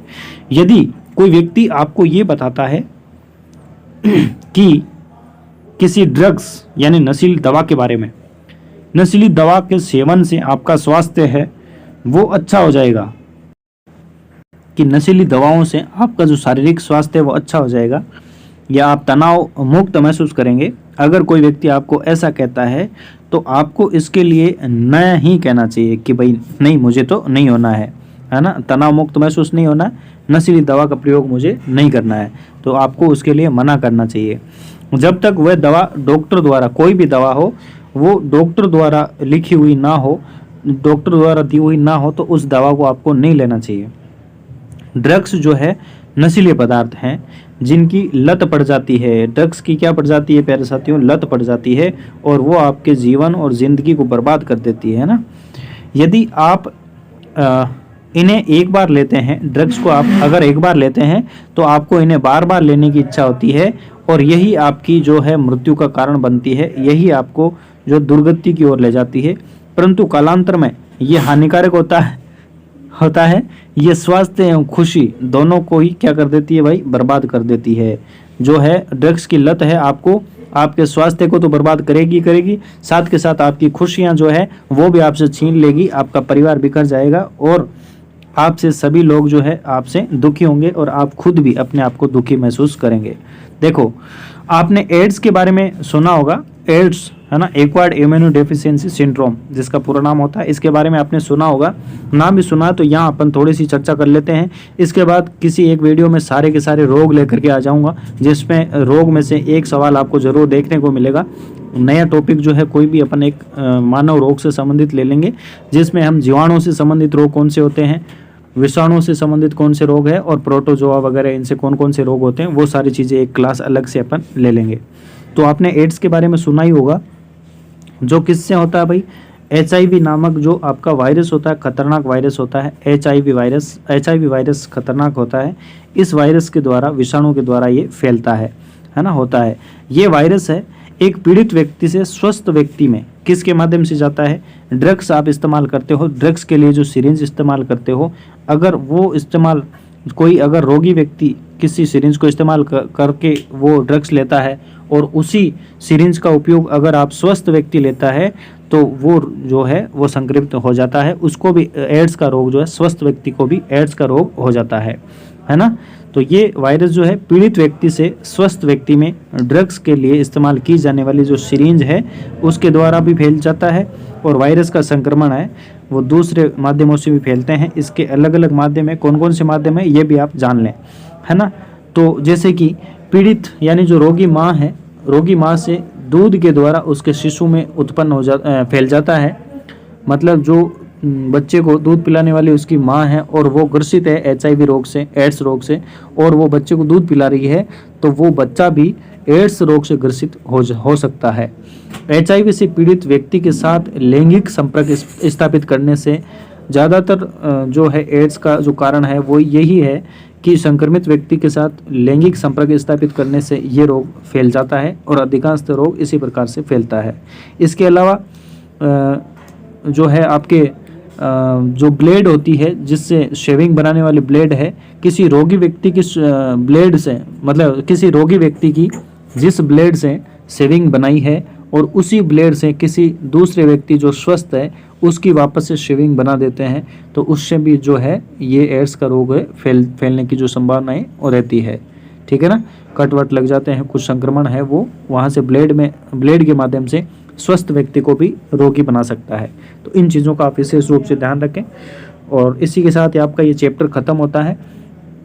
ठीक है, और यहाँ पे एक छोटी सी जानकारी और है कि किशोर द्वारा गर्भ धारण किस प्रकार से होता है, इससे संबंधित यहाँ पे एक छोटी सी जानकारी है, इसको पढ़ लेते हैं, फिर इसके साथ आपका चैप्टर खत्म होगा। फिर अपन जो है इसके क्वेश्चंस लगाने वाले हैं।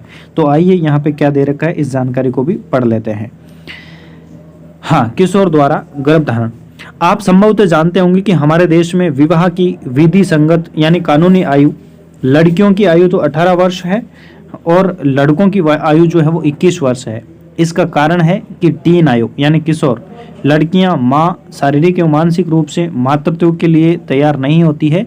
बाल विवाह, कम उम्र में विवाह करते हैं उसको बाल विवाह कहते हैं, तथा मातृत्व से माँ एवं संतान दोनों के ही क्या स्वास्थ्य संबंधी जो है बीमारियां हो जाती है ना, समस्याएं उत्पन्न हो सकती है स्वास्थ्य से संबंधित।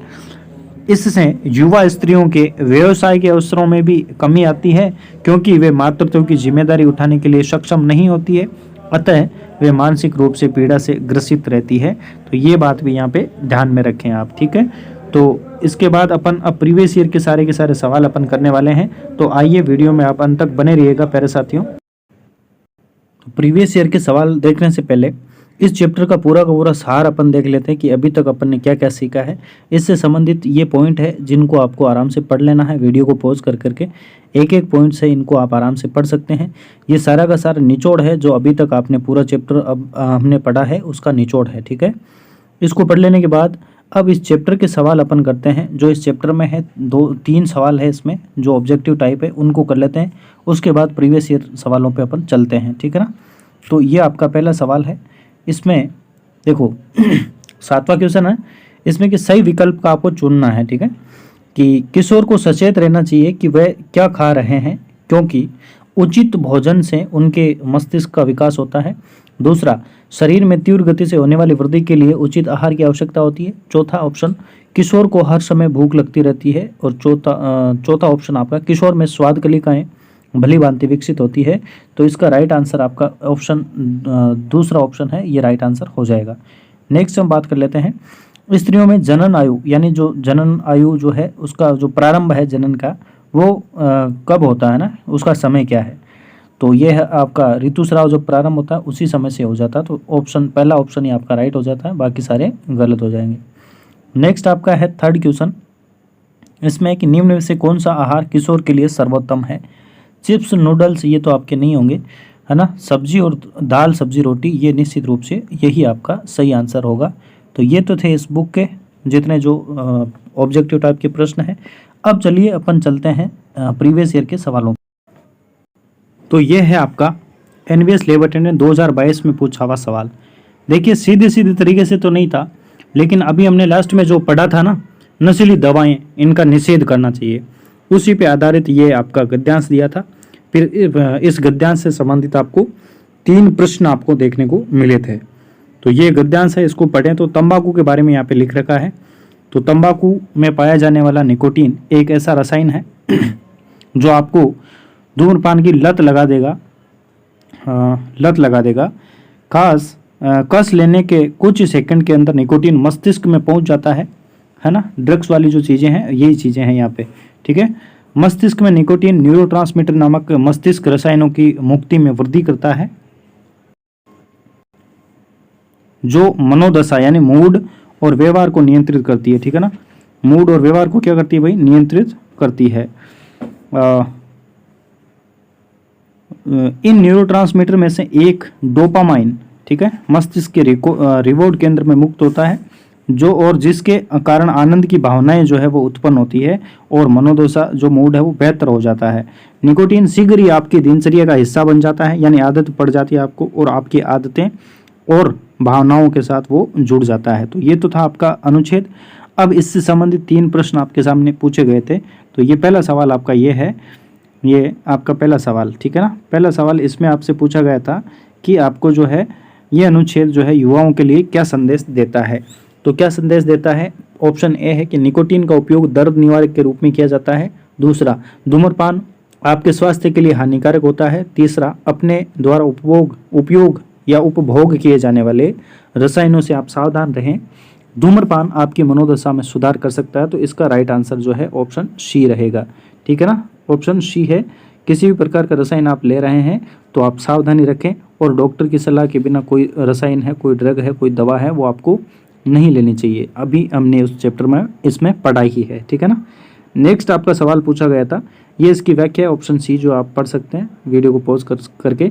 बाकी कोई आवश्यकता नहीं है क्योंकि अपन ने पूरा जो चैप्टर कवर कर रखा है। दूसरा क्वेश्चन, धूम्रपान करने वाले व्यक्ति की आदतों को बदलने में निकोटीन की क्या भूमिका होती है। क्या भूमिका होती है, ये मस्तिष्क को नुकसान पहुंचाता है। दूसरा, ये न्यूरोट्रांसमीटर में परिवर्तित होता है। तीसरा, ये डोपामाइन से आबद्ध करता है।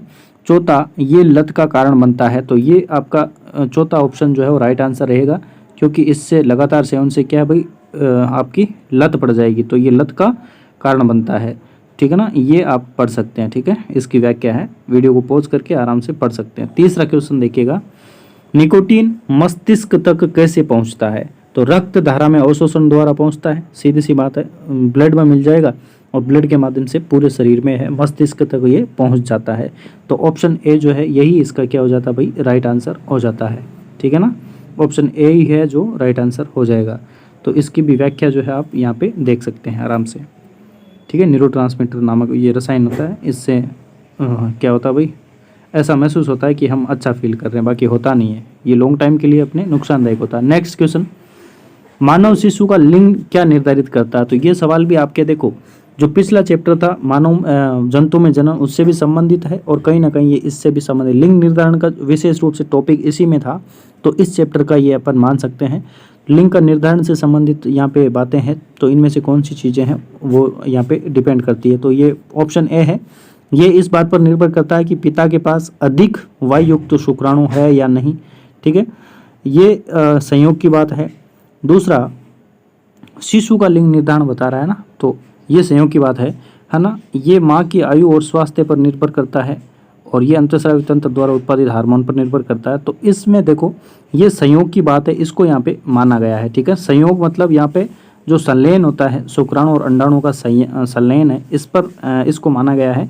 लेकिन इसका ये आंसर भी तो हो सकता है, क्योंकि वाई जो है ना, वाई युक्त शुक्राणु है या नहीं, इस चीज़ से अगर शिशु हो रहा है तो पिता से अगर वाई आएगा और माता का एक्स होगा, तो वो वही तो बच्चा है जो वो शिशु, मतलब आपका जो है क्या कहते हैं, नर शिशु जन्म लेता है और एक्स होता है तो मादा जो है मादा का जन्म होता है। तो यहाँ पर राइट आंसर आपका क्या हो जाता है, संयोग की बात है, ठीक है, संयोग की बात है। तो बी ऑप्शन जो आपका राइट आंसर रहेगा।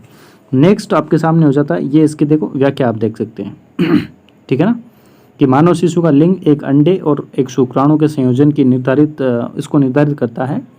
निषेचन के समय शुक्राणु एक गुणसूत्र और अंडे से एक गुणसूत्र संयोजित होकर के शिशु का निर्माण करते हैं, जो कि आप सभी जानते हैं ये देखो प्रीवियस ईयर का लास्ट सवाल है, उसके बाद अपन संभावित प्रश्नों के बारे में भी बात कर लेते हैं। पिट्यूटरी ग्रंथि हार्मोन स्रावित करती है, तो कौन सा हार्मोन स्रावित करती है, आप सभी जानते हैं फॉलिकल स्टिमुलेटिंग टेस्ट जो आपका हार्मोन है, फॉलिकल स्टिमुलेटिंग हार्मोन, ये पिट्यूटरी ग्लैंड के द्वारा स्रावित किया जाता है। और अभी तक आपने हमारे ग्रंथियों वाले चैप्टर वो जो वीडियोज़ नहीं देखे हैं, तो उनको आप जाकर देखिएगा मेरे साथियों, क्योंकि वहाँ पर मैंने पिट्यूटरी ग्लैंड के जितने भी हार्मोन्स होते हैं जो रिलीज होते हैं वो सारे बेहतरीन तरीके से समझा रखे हैं, ठीक है। अब देखिएगा, ये आपके अब सामने आ जाते हैं जो संभावित प्रश्न है वो। अब देखो सबसे पहला सवाल कि लैंगिक हार्मोन अंतःस्रावी ग्रंथियों द्वारा स्रावित किए जाते हैं, इनके संदर्भ में कथनों पर विचार करें। तो आप देखो मन में इसका उत्तर जान सकते हैं, फिर उसके बाद मैं बता दूंगा आपको। पहला ऑप्शन है, मुझे उम्मीद है आप सभी इनके जवाब जानते हैं क्योंकि अपन ने इतना बेहतरीन तरीके से पाठ को कवर किया है और ये सारी चीज़ें अपने जहन में है। तो पहला ऑप्शन, फर्स्ट ऑप्शन है कि आपके एस्ट्रोजन तथा टेस्टोस्टेरोन लैंगिक हार्मोन है, ये मानव शरीर में गौण लैंगिक लक्षणों को प्रकट करते हैं या इनके लिए उत्तरदायी होते हैं। तो क्या ये बात सही है? तो बिल्कुल ये बात सही है। दूसरा, एस्ट्रोजन नर हार्मोन है जबकि टेस्टोस्टेरोन मादा हार्मोन है। यहाँ पर ये गड़बड़ इसने कर दी है, एस्ट्रोजन और टेस्टोस्टेरोन ये अलग अलग लिख दिया है ना। देखो नर हार्मोन टेस्टोस्टेरोन है और मादा हार्मोन कौन सा? एस्ट्रोजन है। तो दूसरा ऑप्शन आपके गलत हो जाएगा। तीसरा ऑप्शन है, इस हार्मोन के उत्पादन का नियंत्रण एक अन्य हार्मोन द्वारा किया जाता है जो पीयूष ग्रंथि से स्रावित होता है। तो ये बिल्कुल सही बात है। तो ऑप्शन कौन सा सही हो जाएगा? आपका 1 और 3 वाला ऑप्शन है वो आपका जो है वो सही हो जाएगा। ऑप्शन 1 और 3 वाला जो है वो ऑप्शन आपका क्या हो जाएगा? राइट हो जाएगा। तो ठीक है, और ये इसकी व्याख्या है। आपको पढ़ने की, अगर आप चाहते हैं पढ़ना तो आप इसको वीडियो को पॉज करके पढ़ सकते हैं, अदरवाइज अपन ने चैप्टर को कवर कर रखा तो पढ़ने की आवश्यकता नहीं होनी चाहिए। दूसरा ऑप्शन, दूसरा क्वेश्चन आपके सामने है ना, इनमें देखो ग्रंथि है और दूसरी तरफ हार्मोन है, तो इनसे निकलने वाले जो हार्मोन है उनको स्रावित करना है आपको।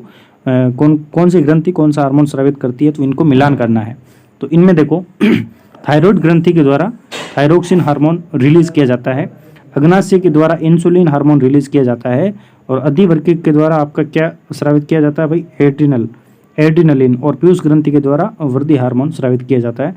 तो ये जहाँ पर आपको ऑप्शन मिलेगा वही आपका राइट आंसर होगा, यानी डी में 1 होगा, 1 में 2 होगा, और बी में 3 होगा, और सी में 4 होगा। तो ये ऑप्शन कहाँ मिलेगा अपन को? ये ऑप्शन ये मिलेगा। तो ऑप्शन डी जो है आपका सही और राइट आपका सटीक आंसर बैठता है। ये इसकी व्याख्या आप देख ही सकते हैं और आप जानते भी होंगे। अब नेक्स्ट क्वेश्चन आपके सामने इस प्रकार से पूछा जा सकता है कि मानव शरीर में पोषकों के संदर्भ में निम्नलिखित कथनों पर आप विचार करें कि दूध अपने आप में संतुलित भोजन है। हमने पढ़ा था प्यारे साथियों, दूध अपने आप में क्या है भाई? संतुलित भोजन है। तो ये बात सही है। नेक्स्ट है, लोहा प्रचुर खाद्य रुधिर निर्माण में सहायक होता है। तो बिल्कुल होता है, लोहा जो है रुधिर निर्माण में सहायक होता है। आप सभी जानते हैं हीमोग्लोबिन है ना जो होता है उसमें Fe की मात्रा होती है। हमें आयरन की टेबलेट्स भी अपन लेते हैं, तो ये रुधिर निर्माण में सहायक होते हैं। तीसरा, वसा शरीर की वृद्धि के लिए तथा प्रोटीन शरीर की ऊर्जा के लिए है ना, ऊर्जा के लिए आवश्यक है। तो ये बात गलत है, उल्टी यहाँ पे लिख दी है। ठीक है, वसा और आपकी प्रोटीन ये उनकी चीज़ें अलग अलग उल्टी लिख दी है। ठीक है, प्रोटीन से होती है वृद्धि और आपकी ऊर्जा मिलती है वसा और कार्बोहाइड्रेट वगैरह से, इनसे है ना। तो उपयुक्त कथनों में से कौन से सही है? तो आपका पहला और दूसरा दोनों सही है, बाकी और ये सारे गलत हो जाए। तो ऑप्शन बी जो है इसका राइट आंसर रहने वाला है। ये इसकी व्याख्या आप देख सकते हैं। ठीक है, वीडियो को पॉज करके आराम से इस व्याख्या को पढ़ सकते हैं अगर पढ़ना चाहें तो। नेक्स्ट क्वेश्चन आ जाता है, निम्नलिखित कथनों पर विचार करना आपको। पहला आपका कथन दे रखा है कि जब X गुणसूत्र वाला शुक्राणु अंडाणु को निषेचित करता है तो युग्मनज में 2X गुणसूत्र होंगे जिससे मादा शिशु विकसित होगी। क्या ये बात सही है? बिल्कुल सही है, 2X हो जाएंगे तो उससे मादा शिशु हो जाएगा, उत्पन्न हो जाएगा। नेक्स्ट है, Y गुणसूत्र वाला शुक्राणु अंडाणु को निषेचित करता है तो नर शिशु विकसित होता है। तो ये बात भी सही है। थर्ड है आपका, पुरुष में एक जोड़ी लिंग गुणसूत्र होता है जिन्हें X और Y गुणसूत्र कहते हैं। तो ये बात भी बिल्कुल यहाँ पे सही होती है। नेक्स्ट होता है आपका, शिशु के लिंग निर्धारण में पूर्णतः पुरुष के गुणसूत्र उत्तरदायी होते हैं, इसमें महिला के गुणसूत्र की कोई भूमिका नहीं होती है। ये बात भी हमने पढ़ा है और ये चीज़ अपने जो भ्रांतियों वाली चीज़ पढ़ी थी उसमें भी अपन ने देखा है। तो यहाँ पर तीनों के तीनों कथन जो है वो सत्य हो जाते हैं। तो ऑप्शन डी आपका राइट आंसर हो जाएगा। सभी कथन जो है वो आपके क्या हो जाते हैं भाई? सत्य होते हैं। नेक्स्ट है आपका, नेक्स्ट आपका रहेगा जिसमें देखो इसकी व्याख्या आप देख सकते हैं, पढ़ सकते हैं आराम से। अब नेक्स्ट आपका क्वेश्चन आपका ये आ जाता है और आज का आपका लास्ट क्वेश्चन रहेगा कि एड्स एक खतरनाक और संक्रामक बीमारी है, इसके बारे में निम्नलिखित कथनों पर विचार करें। विचार करना है। फर्स्ट कथन आपके सामने, ये बीमारी एक खतरनाक जीवाणु के द्वारा फैलती है। क्या ये खतरनाक जीवाणु के द्वारा फैलती है? नहीं प्यारे साथियों, विषाणु के द्वारा फैलती है और उसका नाम है HIV। तो यहाँ पर पहली गलती यहाँ पे दे दी है। ठीक है, तो पहला अपना नहीं हो सकता, ये गलत है। यहाँ पे सत्य के लिए असत्य के लिए पूछेगा या सत्य के लिए, जो भी अपन बाद में देखेंगे। तो ये पहला तो असत्य है। पीड़ित व्यक्ति से स्वस्थ व्यक्ति में ड्रग के लिए इस्तेमाल की जाने वाले सिरिंज द्वारा ये फैल सकता है। तो बिल्कुल ये फैल सकता है। पीड़ित व्यक्ति के साथ लैंगिक संपर्क स्थापित करने से फैल सकता है। बिल्कुल इस चैप्टर के अंत में अपन ने एड्स के बारे में थोड़ी सी जानकारी ली थी, तो ये बात भी बिल्कुल सही है। चौथा है पीड़ित माँ के दूध के सेवन से उसके शिशु में नहीं फैलता है। नहीं फैलता है क्या भाई, फैल जाता है, तो ये बात गलत है। तो पहली बात और दूसरी बात यहाँ पे असत्य है, बाकी पहली बात और चौथी बात आपकी असत्य है, बाकी सारे के सारे जो है वो सत्य है। तो 1 और 4 इसका राइट आंसर हो जाएगा, ठीक है ना। 1 और 4 असत्य के लिए पूछा ना, असत्य पहला असत्य और चौथा असत्य है, तो केवल और 1 और 4 इसका राइट आंसर हो जाता है, ठीक है ना। इसकी व्याख्या भी जो है आप आराम से यहाँ पर देख सकते हैं। व्याख्या देखो, एड्स HIV विषाणु से होता है, ठीक है, तो ये इसकी व्याख्या आप देख सकते हैं। प्यारे साथियों, वीडियो अच्छा लगा हो तो चैनल को आप सब्सक्राइब जरूर करें, है ना, और वीडियो को लाइक कर दें और ज़्यादा से ज़्यादा संख्या में इसको शेयर करें और कमेंट करके बताएं कैसा लगा और नेक्स्ट आपका कौन सा टॉपिक होना चाहिए, ठीक है ना। तो इस प्रकार से हमने पूरा का पूरा जो चैप्टर है वो कवर किया है किशोरावस्था की ओर, और उसके बाद इसके प्रीवियस ईयर के सवाल भी अपन ने देख लिए हैं और संभावित प्रश्न है उनको भी देखा है। वीडियो वास्तव में अच्छा लगा हो तो चैनल को सब्सक्राइब जरूर करना प्यारे साथियों, और वीडियो में अंत तक बने रहने के लिए आप सभी का बहुत बहुत धन्यवाद।